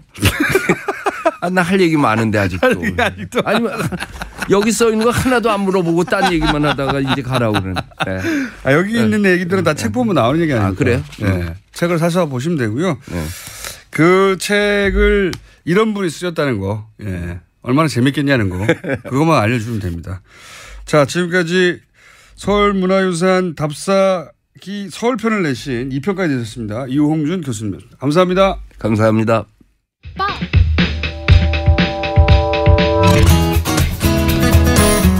자, 오늘 여러모로 엉망진창으로 진행되고 있는 특집 임상훈 인문결 연구소 소장님 나오셨습니다. 안녕하십니까? 네, 안녕하십니까? 네, 제가 교통통신원들 이름도 막 헷갈리고 순서도 헷갈리고 엉망진창으로 진행되고 있어서 아주 기분이 좋아요. 추석 특집이니까. 네. 자, 이제 읽어주십시오. 네, 이제 추석 특집인데 저한테 이제 이거까지 읽어드리겠습니다. 김어준의 뉴스공장 추석 교통 특집 방송 명절 특근은 대한민국이 아끼는 물 제주 삼다수. 올해에도 가족을 위해 국가건강검진 꼭 받으세요. 국민건강보험공단. 서민의 원스톱 금융파트너 1397 서민금융통합지원센터. 도착은 빠르게 가는 길은 편하게 U+1 내비. 고향 가는 길 안전운전이 최고의 보험입니다. 더 K 손해보험 에듀카. 귀성길 피곤할 땐 든든한 비락 식혜로 재충전 비락 식혜. 국민과 함께하는 든든한 행복 에너지 한국전력에서 함께 해주고 계십니다. 고생하셨고요. 네. 이제 끝낼까요? 거의 끝날 시간 됐네요. 네. 네. 한참 하고 났더니 읽는데 1분 걸리고 9분 남았습니다. 이제 9분으로 우리가 국제정세에 대해서 얘기해야 되는데 어디로 갈까요? 갈 곳이 많아요. 9분 동안 뭘 할 수 있을까요? 9분 동안 우리나라 하죠. 그냥 우리나라. 우리나라 이야기요? 네, 우리나라 이게 북한 관련 대북 뉴스도 많으니까. 뭐 시작할 때 그 우리 말씀을 하셨더라고요. 뭐 지금 틸러슨 장관이 중국에도 또 가서 이제 이야기하고 그런 상황에서 국무부하고 백악관하고 조율을 하고 간 건지 아니면 공장장님 얘기처럼 일부러 그러는 건지. 저는 처음에는 트럼프 대통령이 이제 자신 참모들과 대화가 없다. 아니 미국 언론들도 그렇게 많이 얘기했고요. 네. 이게 갈린다. 이게 근데 이렇게까지 몇 달 동안 반복될 수가 있겠는가. 해도 너무하니까. 해도 너무하니까. 이건 짜고 하는 건 아닌가 이런 충분히 의심을 할 수가 있는 것이 그래서 저도 과연 그 미국의 특히 저는 그 오늘 작심하고 좀 공화당 얘기를 좀 해볼까 싶은데요. 공화당 얘기. 네. 공화당이 정권을 잡을 때마다 그러니까 백악관을 들어가는 것뿐만 아니라 의회를 장악할 때마다 한 어깃장을 놓는 이 모습들이 그러니까 한두 번이면은 뭐 당시의 그 어떤 전략상 혹은 뭐 정세상 그런가 보다 하겠는데 근 20여 년 동안 이 공화당의 이게 그 대북 정책을 보면은 도대체 이게 우리나라의 동맹국이라고 할 수가 있나 싶은 생각들이 드는 그런 일들이 많이 있습니다. 지금 사실 우리나라에서 이제 보수 정권이 잡으면 저쪽이 상대적으로 좀 진보적인 정권이 들어서고 이게 엇박자가 계속 몇십 년째 이어지고 있어요. 네, 맞습니다. 참 어떻게 보면 구군이 안 따라주는 그런 결과라고 할 수가 있을 수도 있는데요. 그러니까 우리가 뭐 비슷한 우리 한 근 20년 그러니까는 경험을 하신 분들이 많이 있겠지만 기억을 아마도 좀 가물가물하실 것 같아서 제가 한번 몇 가지만 정리를 한번 해볼게요. 공화당이 대북 정책을 어떻게 망쳐왔는가. 네. 기억을 많이들 하실 겁니다. 이제 어느 정도 연배가 있으신 분들은 80년대 말, 1980년대 말, 90년대 초 그때가 어땠냐면은 이제 유럽의 동구권이 무너지고 소련이 무너지고 그럴 당시 아니겠습니까? 네. 그러면서 차우세스쿠가 처형되고 이런 거를 북한이 보면서 큰일 났다 싶은 거죠. 그러면서 90년대 초반에 그러니까 좀 더 정확하게 얘기하자면은 92년도 1월에 북한의 김용순이 미국의 국무차관 켈트를 만납니다. 그러면서 남한의 미군 주군을 인정할 수도 있으니까 우리가 인정해 줄 테니까 대신에 북미 수교를 하자 제안을 당시로서는 파격적인 제안을 하죠. 근데 미국이 거절을 합니다. 그러면서 북한은 누구를 떠오르겠습니까? 차우세스쿠를 떠오릅니다. 그러면서 안 되겠다. 우리는 핵밖에 살 길이 없다라고 그때부터 핵 개발을 시작을 하죠.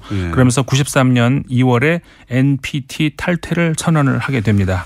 그러니까 이게 자꾸 이제 물론 북핵은 우리 입장에서는 절대 인정할 수 없는데 네. 사실상 핵 보유국으로 가고 있는 것이다라는 이제 구체적인 평가도 이미 많이 있고요. 그런데 네. 이제 그 출발을 그 북미 관계에서 되돌아보면 네. 최초의 소위 평화협정을 맺고 지금은 전쟁 끝난 지가 지금 거의 70년 가까이 되는데 네.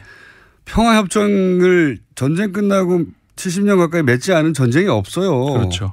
우리는 그 북한이 평화협정을 맺자라고 하는 게 비정상적인 게 아닙니다. 네, 그럼요. 미국이 그거를 못 맺겠다고 하는 게 비정상적인 거죠. 그러니까 이게 비정상적이라고 할 수밖에 없는 것이 한두 번이면은 그런가 보다 하겠는데, 그다음에 이제 그 NPT 탈퇴를 선언하면서 그러니까는 이제 미국이 타격을 하겠다, 영변 타격한다 계획이 네네. 나오지 않았습니까? 94년도였는데, 그러면서 이제 바로 직후에 제네바 합의가 나오죠. 예. 하지만 바로 94년 제네바 합의 직후에 미국의 중간 선거에서 민주당이 참패를 하고 공화당이 다시 들어섭니다. 그러면서 공화당이 다시 백지화 시키게 되죠. 네, 부시가 들어선 거죠. 예. 네. 그러면서 근데 그 이후에 다시 또 여러 차례 있습니다만은 대표적으로 2005년도 같은 경우죠. 2005년도에 제4차 육자회담을 통해 가지고 북한이 모든 핵무기를 파괴하겠다, NPT 복귀하겠다 이야기를 합니다. 근데 그때가 정말 아까워요. 그때가. 그렇죠. 근데 그게 2006년에 미국의 상원이 또 북한과의 어떤 그 비확산법 통과하라 해가지고 독자적으로 다시 제재를 시작을 합니다. 그러니까 북한으로서는 더 이상 국제적인 경험도 있었죠. 그러니까 지난번에 란코프 교수 한번 나와서 얘기하시던데 리비아 카다피 얘기도 했었죠. 그때 당시에 미국이 뭐라고 했냐면은 리비아를 봐라. 그것서 너희들이 교훈을 얻어라. 근데 거꾸로 교훈을 얻잖아요. 왜냐하면 리비아가 핵개발 포기하고 미국의 프로그램 쭉 따라갔는데 어느 순간 덮쳐가지고 그렇죠. 사실은. 핵을 포기한 결과가 그렇게 났잖아요. 네, 덮쳐가지고 리비아를 제거했죠. 작년에도 똑같이 작년 초에도 그런 일이 있었습니다. 작년에 미국이 뭐라고 했냐면은 이란을 봐라. 이란처럼 하면 너희들도 이제 그 국제사회에 나오고 우리 다 같이 살 수 있다라고 분명히 얘기를 했거든요. 작년 1월에 지금. 또 뒤집잖아요. 그러니까 북한이 이런 걸 들으면서 결국 핵포기가 어떤 결과가 나온다는 걸 지금 두 번씩이나 지금 양치기 소년도 아니고 이런 와중에 지금 이렇게 나오면은 결국 우리가 지금 북한하고 적대하고 있기 때문에 당연히 북한이 하는 말을 믿을 수 없고 또 북한도 약속을 많이 어긴 건 사실이고 물론이죠. 실제 그리고 북한이 억지를 부리는 것도 사실이긴 하나 그 북한이 그렇게 나오게 만드는 큰 역할을 미국이 동시에 또 했다는 것도 지적해 둬야 됩니다. 그렇죠. 그러니까는 북한이 적대국이고 우리가 이제 아직은 휴전 중이고 전쟁 중에 있죠. 그런데 그런 중에서 미국과의 동맹 관계를 한다면 동맹국으로서 믿게 해줘야 되는데 도대체 신뢰가 가지 않는 이런 행동들이 자꾸 반복이 되니까 지금에 와가지고도 트럼프 정권이 또 예를 들어서 국제사회에 아까 이제 말씀드렸던 이란의 경우도 또 다시 백지화 시키려고 하고 이런 상황에서 북한에 어떤 신뢰를 줄 수 있겠느냐. 그리고 지금 외신들은 어떤 보도를 하고 있냐면은 지금 미국에서 북한 특수가 지금 그래서 이제 방위 산업체들이 주가가 올라가고 있다. 이런 보도들이 나오고 있거든요.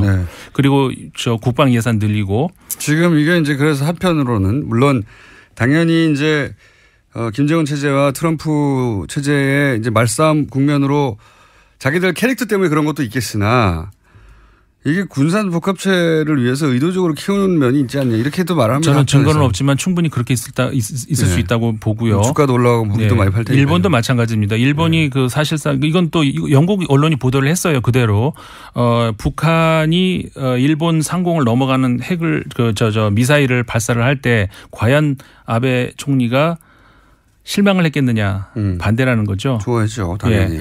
그러니까 그런 여러 가지를 봤을 때 이 얘기도 있어요. 그 얘기 생각나니까. 이란 핵 협상을 핵 합의를 미국이 다시 뒤집는 이유가 뭐냐라고 분석할 때 저 이제 사우디 무기 많이 팔게 생겼다 이제. 그러니까요. 이 얘기 하거든요. 그렇죠.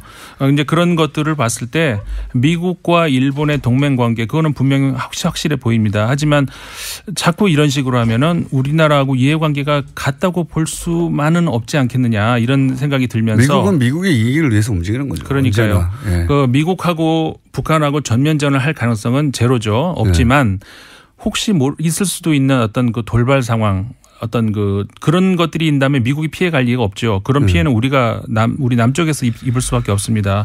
그렇기 때문에 이해관계를 미국하고 우리하고 궁극적으로 같이 갈 수는 없는 거고 그런 것들을 우리가 맹목적인 미국과의 동맹이니까 같은 목소리를 내야 된다. 그거는 굉장히 조심을 해야 된다는 거죠. 그러니까 저는 그래서 북한 관련 뉴스를 전할 때는 미국의 언론을 주로 거론하지 않습니까? 네. 미국의 언론들이 특히 트럼프 트위터 막 생중계하고 그러는데 완전 생중계 우리나라 포탈이 아니 트럼프 대통령의 트위터가 외교 정책이 아니에요.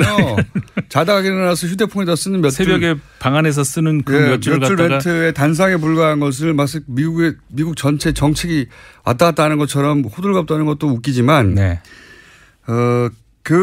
설사 미국의 이제 정교한 정책이 정해지더라도 미국 정책만을 고스란히 받아들이지 않고 이렇게 전체 그림 속에서 봐야 된다. 그렇죠. 큰 그림에서 봐야 된다. 이런 말씀을 드리고 싶었는데 시간이 부족해서 큰 그림은 다 나오지 않았습니다. 그래서. 네, 충분히 말씀을 드렸는지 모르겠습니다만은 네. 이 코너에서 앞으로 시간이 날 때마다 계속 말씀을 드리겠습니다. 자, 여기까지 하겠습니다. 지금까지 김상훈 소장님. 명절에 나오시다 고생하셨고요. 제 협찬 멘트가 하나 있네요. 생활 속 불합리한 차별 법제처에 신고하세요. 차별법령신고센터에서 뉴스공장 함께 해주셨습니다. 내일 뵙겠습니다. 안녕. 드시기를 기원합니다. 여러분 지금은 그 어느 때보다 안보가 엄중하고 민생 경제가 중요한 시기입니다. 그러한 시기에 적폐청사에 낙하는 미명하에 일어나는 이런 대응적 시도는 국익을 해칠 뿐 아니라 결국 성공하지도 못합니다. 결코 성공 못합니다. 못한다고. 응? 못한다고. 진우야 못한다고. 어디 번호 어디 봐. 니한테 하는 소리야. 니 응? 진우야 형이 부탁 하나 할게. 니 있잖아 좀 썰치지 말고 가만히 좀 있어. 가만히 좀 응? 가만히 좀 있어.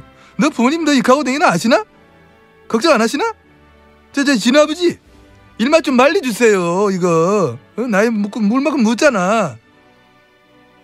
아휴 아무튼 국민 여러분 저는 대한민국이 이 난관을 결국 극복하고 발전을 해나갈 것이라 저는 믿습니다.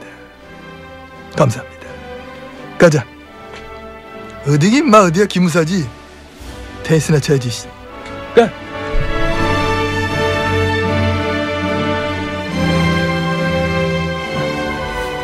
자, 주진우 기자와 안원구 청장님 나오셨습니다. 안녕하십니까, 두 분. 안녕하십니까. 예, 방송하기 전에 저희가 협찬 멘트를 해야 됩니다. 자, 청장님 2개 해주세요. 여자의 꿈 알카메디에서 수소 알칼리 한원수기. 20년 전통식품 명가 주식회사 사홍원에서 온라인 상품권. 네, 더도 하나 합니다. 매트의 명가 파크론에서 IoT 스마트홈 온수매트. 자, 그다음에 주진우가 합니다. 주진우 기자가. 두고두고 보고 싶은 책. 이명박 추격기인데요. 길벗 어린이에서 그림도서 세트, 그리고 이태리 명품 구두 바이네르에서 구두 증정권 드립니다. 자, 저희 세 사람이 이렇게 별걸 다 시켜. 협찬 멘트를 했기 때문에 이 협찬 멘트 관련해서 단가가 더 올라가도록 하겠습니다. 자, 길거리가 텅텅 비었는데 두 분은 또 나오셨습니다. 라이브 하러. 오시는데 텅텅 비었었죠? 그렇습니다. 네. 자, 오늘은 어떤 이야기입니까? 저희가 이때까지 이제 긴 이야기를 해왔는데, 예. 지난 토요일이죠. 예. 그것이 알고 싶다 해서 저희가 했던 이야기가 좀 압축돼서 나왔어요. 드디어 나오기 시작했습니다. 예, 드디어 나오기 시작했습니다. 저희가 140억 돌아간 얘기를 그렇게 한 달 내내 했는데, 예. 그 이야기를 물론 저희가 하기 전에 SBS 그것이 알고 싶다 팀에서도 그런 걸 다루려고 생각하고 있을 수도 있죠. 예. 예. 있는데 왜? 자, 저희가 방송을 한 이후에 나왔습니다. 어쨌든. 예. 한 달 가까이 한 이후에. 유일하죠. 현재까지는. 네. 유일한 매체입니다. 앞으로도 대기하고 네. 있습니다. 네. 앞으로도 다른 미디어들도 이제 받아 할 수 있겠죠. 이게 BBK 사건은 사실 당시 특검으로 일단락 되었다. 법적으로는. 이렇게 생각하는 사람들이 많았어요. 근데 그 결론에 동의하지 못하더라도 야, 이걸 다시 또 특검하거나 하기는 어렵다. 근데 140억은 그 이후에 벌어진 일입니다. 네, 그렇습니다. 2011년 2월 그러니까 이명박 정부 들어서 이명박 대통령이 청와대에 있을 때 해결한 사건입니다. 직접 그러니까요. 해결했습니다. 이게 이제 그 이후에 벌어진 사건이고 정황이기 때문에 BBK 사건 그 자체하고는 별도로 이 돈이 왜 돌아왔는지 수사할 만한 대상이 될 만한 일이 벌어졌어요. 사실 이명박 그 BBK 수사를 했고 이명박 BBK 특검에서 수사한 검사가 검찰 고위 간부가 BBK와 다스 문제는 끝났다. 그렇죠. 하지만 140억에서 무슨 단서가 나온다면 이 수사는 재개될 수 있다 얘기했는데 그 단서가 나온 겁니다. 그러니까 사실 이 140억 그 왔다 갔다 했을 때 2011년인가요? 네. 네. 그때 저랑 주진 기자 그런 얘기 했었거든요. 140억이 없었다면 이 사건을 다시 불러내지 못했을 텐데 이 140억이 이 사건을 다시 불러낼 것이다. 예. 라는 얘기를 무려 6년 전에 했는데 네. 예. 다시 불러지고 있습니다, 지금. 자. 근데 오늘은 그 얘기가 아니라 뭐 관련이 있습니다. 이제 김재정 씨가 사망한 이후에 재산을 상속하는 과정에서 재산 상속 과정을 보았더니 이게 김재정 씨의 재산이 아니었다. 다스가. 그렇게 보여진다. 이런 얘기 했잖아요. 네. 예. 그러면서 이제 당시 청와대와 다스 사이에 오갔던 문건을 보면 여러 가지 시나리오가 있는데 그 시나리오를 읽어봐도 김재정 씨 유족의 의지는 상관없이 내용이 진행이 됐고 그러면서 만들어진 문건 안에 뭐가 있었냐면 김재정 씨의 땅 목록이 있습니다. 땅 목록. 네. 네. 김재정 씨가 죽자 청와대에서 김재정 씨 재산을 파악해서 보고하라는 지시가 떨어집니다.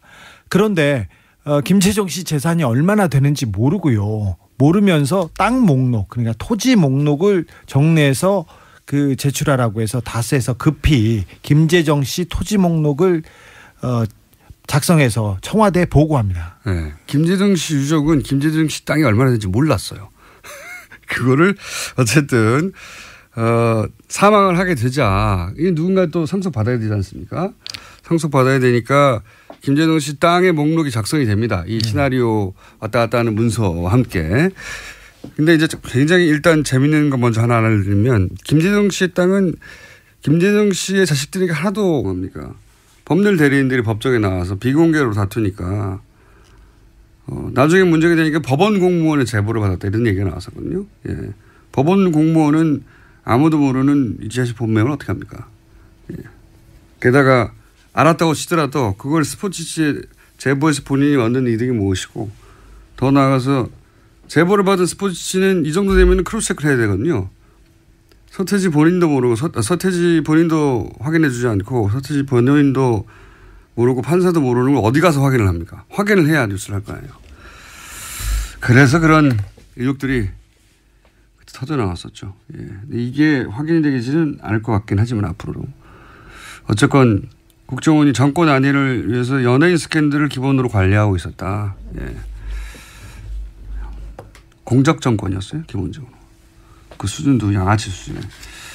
자, 한두 개 더 얘기하면 될 것 같은데요. 예. 공작과 관련된 내용이 또 있는데요. 한겨레 21이 연예인 블랙리스트 관련해서 국정원 문건 14건을 보도했습니다. 내용들이 굉장히 세세한데 연예인들의 퇴출 시기와 방법까지 쓰여 있습니다. 여기에는 윤도현, 김규리뿐만 아니라요. 신해철, 김어준 공장장 이름까지 쓰여 있습니다. 이 건은 저희가 직접 취재한 기자를 약 1분 이내에 만나기로 되어 있기 때문에 예. 다음 뉴스는요? 네, 박근혜 전 대통령 재판이 지난주 금요일에도 있었습니다. 여기서 나온 증언이 굉장히 눈길을 끄는데요. 박원호 전 승마협회 전무의 폭로가 있었습니다. 박상진 전 삼성전자 사장이 정유라 씨 승마 지원과 관련해서 VIP란 말을 언급하면서 박근혜 전 대통령이 시킨 일이다라고 했다는 겁니다. 뿐만 아니라 박 전 전무는 세상에 알려지면 탄핵감이기 때문에 입 조심하라는 말도 들었다라고 밝혔습니다. 박근혜 대통령이 말 사주라고 했는데 그게 알려지면 탄핵감이다. 그리고 당신 입 열면 죽는다. 저는 여기서 죽는다는 사회적으로 매장이 아니라 진짜로 죽는다라는 의미였을 수 있다. 이런 생각이 드는데 이 박원호 씨는 핵심이죠. 사실은. 예. 네, 정유라 씨 승마 코치였기도 했고요. 어릴 때부터 관계를 맺어왔고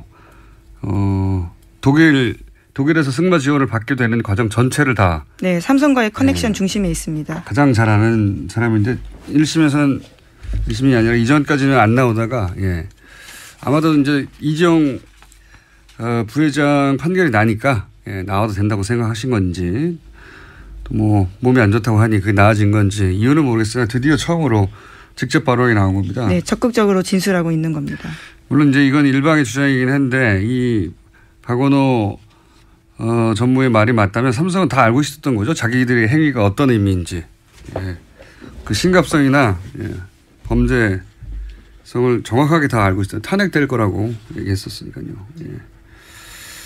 그리고 죽을 수도 있다. 무서운 말입니다. 자, 오늘 여기까지. 네. 끝낼까요, 먼저? 네, 그러시죠. 왜냐하면은 지금 김한 기자가 옆에 앉아서 눈을 껌뻑껌뻑거리고 있거든요. 지금까지 시사인의 김은지였습니다. 감사합니다. 자, 바로 이어가겠습니다. 아까 얘기했던 한겨레 21회 특종이죠? 네. 네. 자, MBC 라디오가 윤도현 씨하고 저하고 어떻게 퇴출시키는가. 이게 다 이제 소위 김재철 사장이 다 한 줄 알았어요. 네. 그렇죠? 아니더라고요. MBC가 자체적으로 판단해서 한 건 줄 알았으나 MBC가 하라고 국정원이 시켰다라고 볼 만한 문건이 나왔습니다. 내용을 좀 소개해 주십시오. 네, 한겨레 21이 국정원 문건 14건을 확인을 했는데요. 목소리는 왜 그래요? 지금 계속 앉아 있었더니 잠겼나 봅니다. 예, 잠깐만요. 죄송합니다. 네. 네. 괜찮아요. 오늘은 널널하고요. 네, 차도 없더라고요. 말씀하신 대로. 없고. 우리끼리 방송한다고 생각하시면 되고요. 예. 2011년 7월에 작성한 MBC 좌편향 출연자 조기 퇴출 확행 보고서라는 걸 저희가 입수를 했는데요. 여기 중요한 표현입니다. 확행이. 그러니까 이게 기수를 아마 확행이라고 썼던 것 같아요. 실행은 이제 미수를 말하는 것 같고 확행은 이제 확실히 행해졌다 뭐 이런 의미인 거잖아요. 확행은 확실히 행했다 이런 거 아닙니까? 네, 그렇죠. 그러니까 이제 잘 안 쓰는 말인데 일반적으로 어쨌든 이 확행 보고서를 보면 4월에 김미화, 7월에 김여진을 하차시키고 후속 조치로 윤도현, 김규리를 8월경에 교체한다. 그리고 10월 가을 개편에 신해철, 김어준도 하차시켜서 순차적으로 물갈이 방침 이렇게 적혀 있습니다. 그래도 제가 제일 늦게 하차되네요. 아, 이 방송을 5월달에 시작하셨더라고요. 제가 보니까. 근데 이미 7월에 해고가 확정이 되셨던 거예요. 제가 이 방송 시작하면서 그랬어요. 저희 이 담당 PD한테 이 방송은 향후 6개월 이내에 퇴출되게 있는 방송이다. 이건 물타기로 나를 넣은 거지. 나는 6개월 이상 갈 수가 없다. 그래서 근데 그 PD는 당시에 무슨 소리냐 열심히 잘하면 인기 있으면 된다라고 해서 실제 저희가 이 다운로드도 1위도 하고 막 그랬어요. 네. PD가 먼저 다른 데로 날아가고 그 다음에 이제 그런데 나보다 먼저 PD가 한 명이었거든요. 30분짜리였기 때문에 PD가 한 명인데 PD가 갑자기 없어졌어요. 저보다 먼저 PD가 잘려서 PD 본인은 모른 채 어느 날 딴 데로 발령이 나와버렸어요. 그렇더라고요. 5월 21일인가 방송을 시작하셨는데 7월 달에 이미 국정원에서 10월에 해고시키기로 결정을 하고. 그리고 나서 PD가 잘리고요. PD 한 명인데 PD가 잘려서 저밖에 안 남았어요. 이때 사실 이때 화제는 윤도현 씨가 두세 데이트가 굉장히 인기가 있을 때였는데 윤도현 씨가 석연치 않게 이제 그만둬왔고 그 당시 뭐 윤도현 씨 프로에 제가 고정으로 또 하고 있었거든요. 그래가지고 윤도현 씨한테 제가 그랬어요.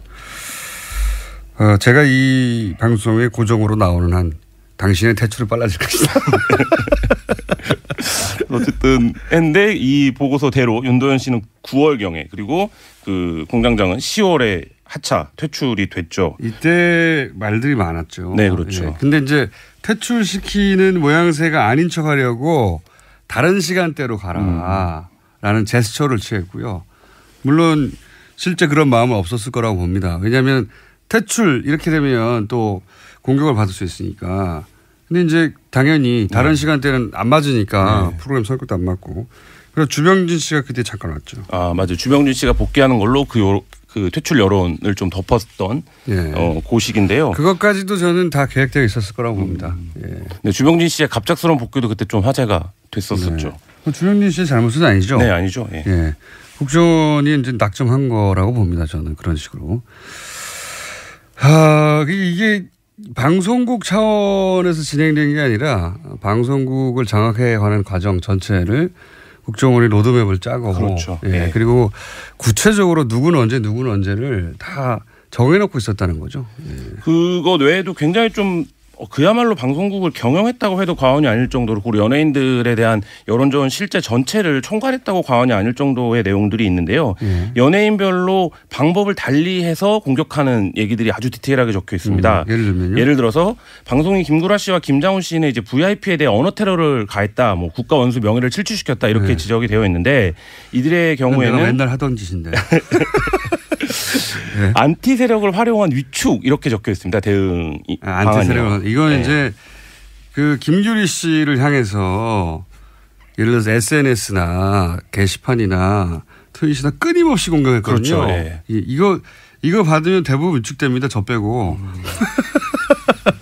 저는 이게 즐겁던데 이 바보들. 그래서 실제로 이 국정원 보고서가 나온 이후에 김구라 씨 같은 경우에는 과거 막말 동영상 이 커뮤니티 사이트들에 집중 배포가 됐고 김장훈 씨는 이제 거짓 기부 논란에 좀 휩싸이면서 굉장히 주목을 받았는데 이때가 뭐 다 아시겠지만 이제는 국정원 심리전단과 군사이버사령부가 굉장히 활발하게 활동을 하는 시기랑 이제 겹쳐져 있고요. 그렇게 이런 걸 하려면 평상시에 연예인의 정보를 사실상 사찰하고 있어야 가능하거든요. 그렇죠. 예.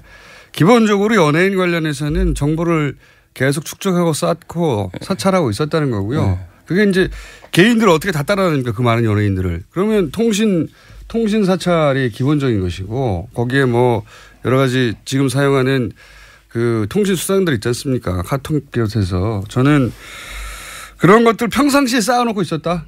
예. 그리고 커뮤니티 게시판이라는 것이 갑자기 내가 오늘부터 활동해야지 이러면 활동을 잘할 수 있는 구조가 아니라서 사실 그 전부터 어떤 오더를 받으면 쫙 수행을 할 수 있게 커뮤니티마다 담당자가 있다. 활동을 해왔어야 되는 상황인 거죠. 이거 하나로 여러 가지를 알 수 있는 거죠. 커뮤니티마다 담당자가 있고 연예인 정보는 사찰하고 있었고 그리고 필요하면 적절한 시점에 그중에서 그 연예인에게 타격을 줄 만한 정보들을 뿌리고 컨트롤 해온 거죠, 이거.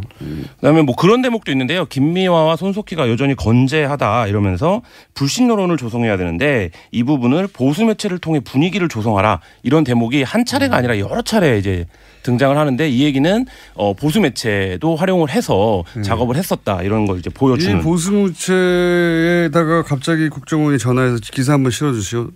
이거 다 안 된단 말이죠. 그렇죠. 또 오랜 공조가 있어야 가능하죠. 관리되고 있었다는 거고요. 부역 언론도 있다는 것이고 구체적으로는 부역 기자도 있다는 얘기입니다. 갑자기 이걸 어떻게 했습니까?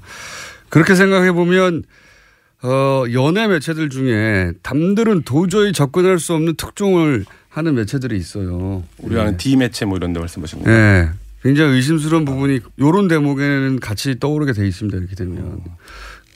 특별한 왜냐하면 이제 사람 추적이나 해외 사람 뭐랄까요 미행 추적 뒷공무니 잡기 이거는 해보지 않은 사람은 그게 얼마나 어려운지 모르거든요. 제가 그게 많이 해봤기 때문에 이거는 불가능한 일인데 이 정도 하려면은 그렇죠. 엄청난 작업이죠. 기자 한두 명이 아니라 수십 명이 동시에 붙어야 되거든요. 그 사람이 어떻게 움직일지 모르기 때문에 특히 해외에서는 정말 어려워요.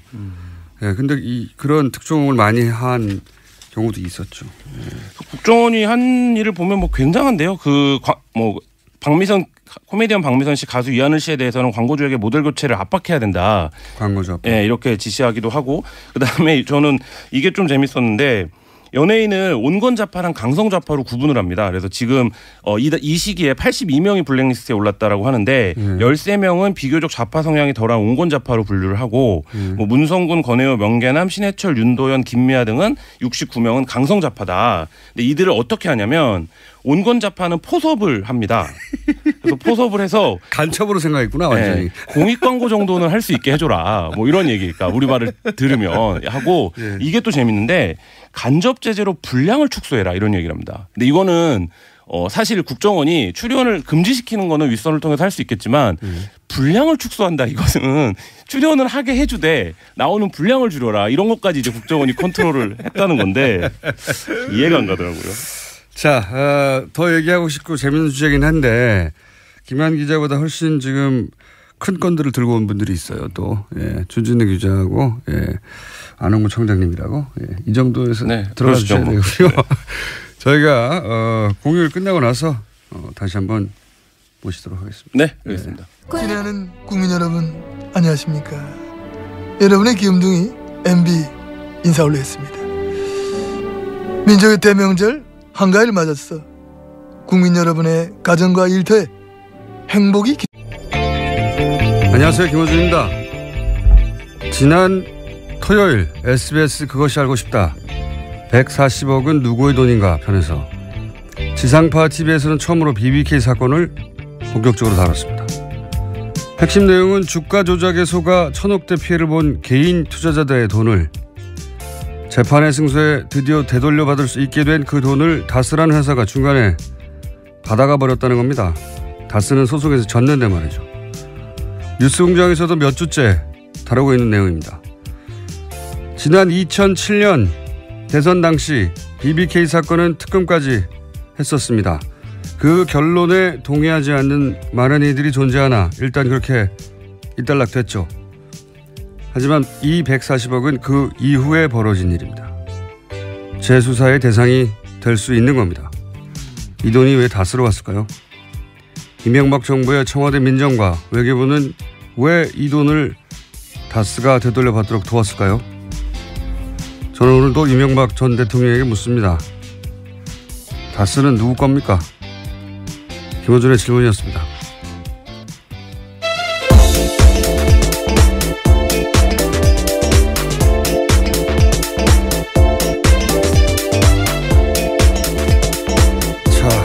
오늘 추석 교통 특집 방송으로 진행되고 있습니다. 네, 시사인 김은지입니다. 안녕하세요. 네. 교통 특집 방송인데 제가 아침에 오다 보니까 길이 차가 없어요. 네, 이제 연휴가 시작됐죠. 긴 연휴입니다. 이렇게 교통 특집 방송이면 저희가 하긴 고속도로는 상황이 다를 수 있겠습니다. 시내는 텅텅 비었습니다. 그래서 교통 추석 특집 방송이라 프로그램 협찬 멘트가 있습니다. 그걸 김은지 기자가 해주시기로 좀 전에 연습하시던데, 자, 해주십시오.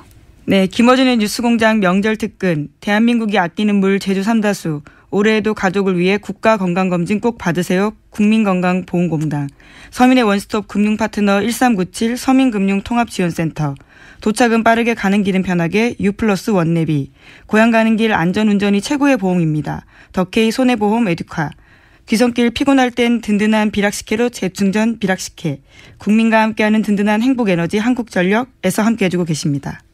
야, 어렵구나 이거. 하나도 버벅거리지 않고 한 번에 단번에 협찬, 뭐라고 합니까? 광고라고 합니까? 협찬 멘트. 수고하셨습니다. 자, 그럼 들어가 주세요. 할 일 다 한 것 같은데요. 자, 첫 뉴스는 저희는 열흘간의 휴가지만 휴가라기보다 뭐라 그러죠?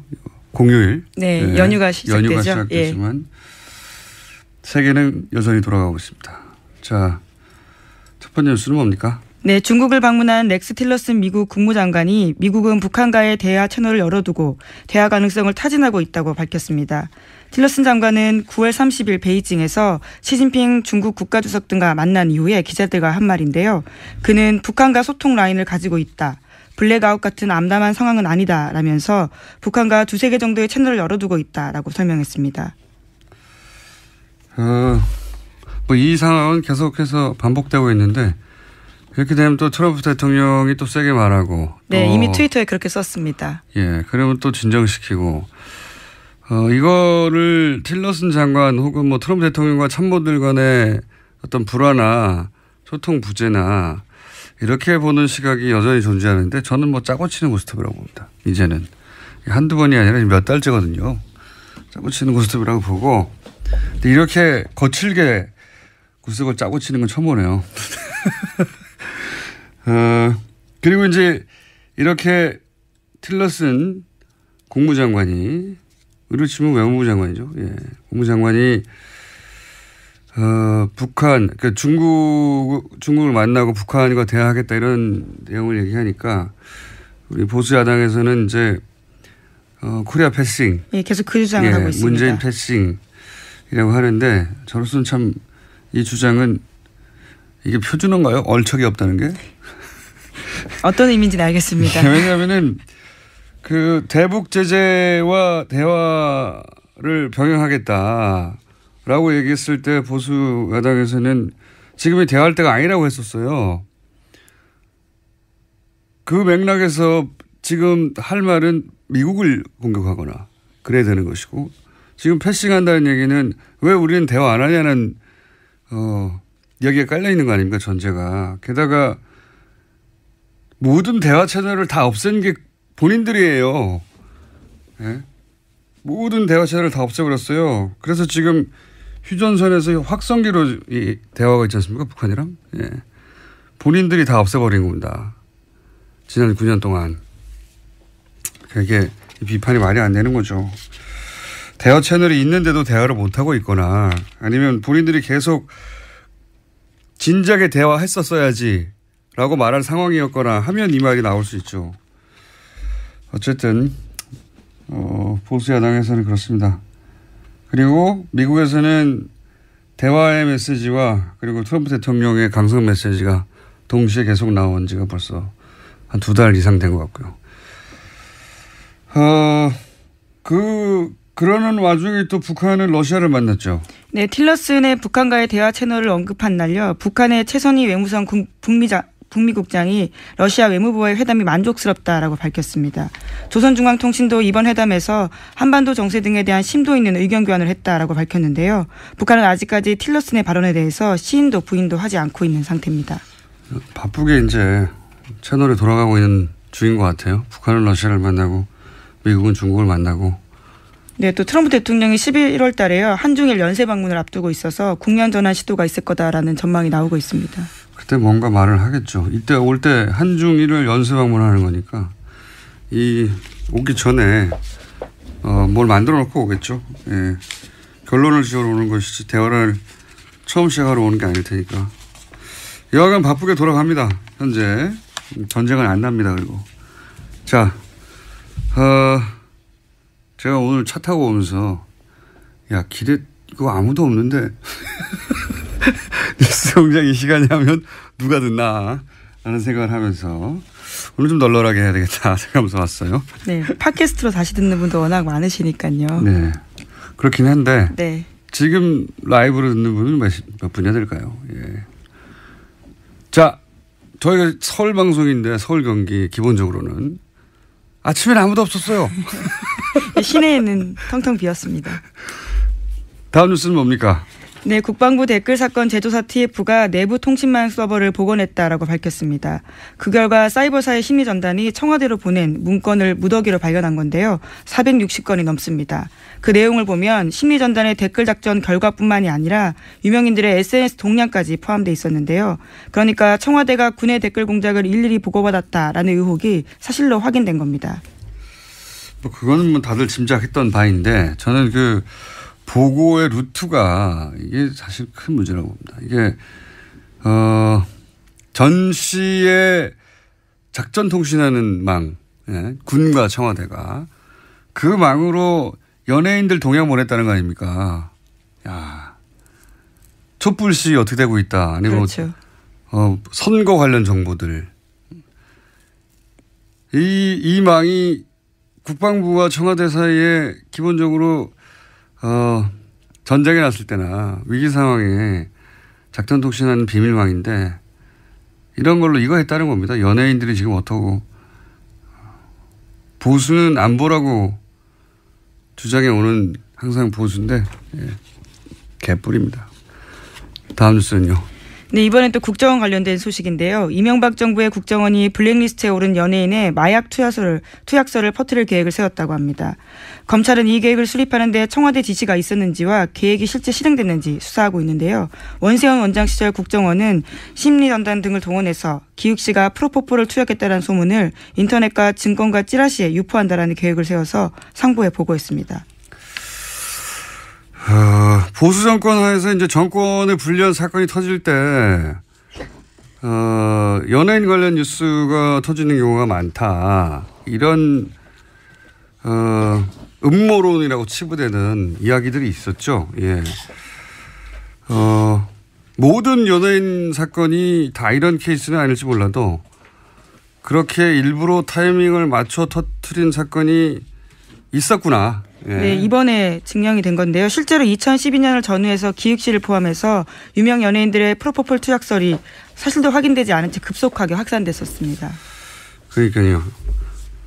모든 사건이 다 그런 건 아닐지 몰라도 일부러 터뜨린 타이밍을 맞춰서 일부러 터뜨린 사건이 있었구나라고 강력하게 믿게 만드는 문구니까 이게 음모론이 아니었던 거예요. 예. 심지어 청와대에서도요. 민정수석실과 홍보수석실에서 관련된 소문을 확인하라고 국정원이 지시했다라고 합니다. 실행이 됐건 안 됐건 여기서 중요한 건 제가 보기엔 여기 이제 이 문건이 구체적으로 실행됐는지 안 됐는지 이 문건 요 특정 문건이 그대로 실행됐는지는 아직 확인이 안 됐는데 중요한 거는 국정원이 연예인 스캔들을 관리한다는 겁니다. 예. 그래서 필요할 때 그걸 터뜨린다. 이런 공작을 했다는 거죠. 예. 사실 과거 되돌아보면 이렇게 의심받던 대표적인 사건 중에 하나가 서태지 이지혜 씨 결혼권이었죠. 이혼권. 예. 이혼권. 예. 예. 결혼이 아니군요. 죄송합니다. 네, 결혼도 했으니까 이혼을 하긴 하는데요. 예, 이혼권이 터졌었습니다. 예, 지적 감사하고요. 예.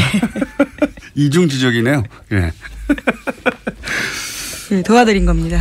그 당시에 그 의구심에 나름의 근거가 있었어요. 그 민정수석이 정동기 민정수석이셨습니다. 그때. 예. 이분이 누구냐면 2007년 대선 한나라당 경선 때 도곡동 땅 실제 주인이 누구냐로 아주 크게 논란이 됐던 적이 있죠. 예. 그때 도곡동 땅이 이명박 후보의 땅이라고 볼 증거가 없다라고 요즘 표현으로 쉴드를 적극적으로 쳐서 결정적으로 이명박 후보의 손을 경선 일주일 전에 들어준 당시 대검 차장이었어요.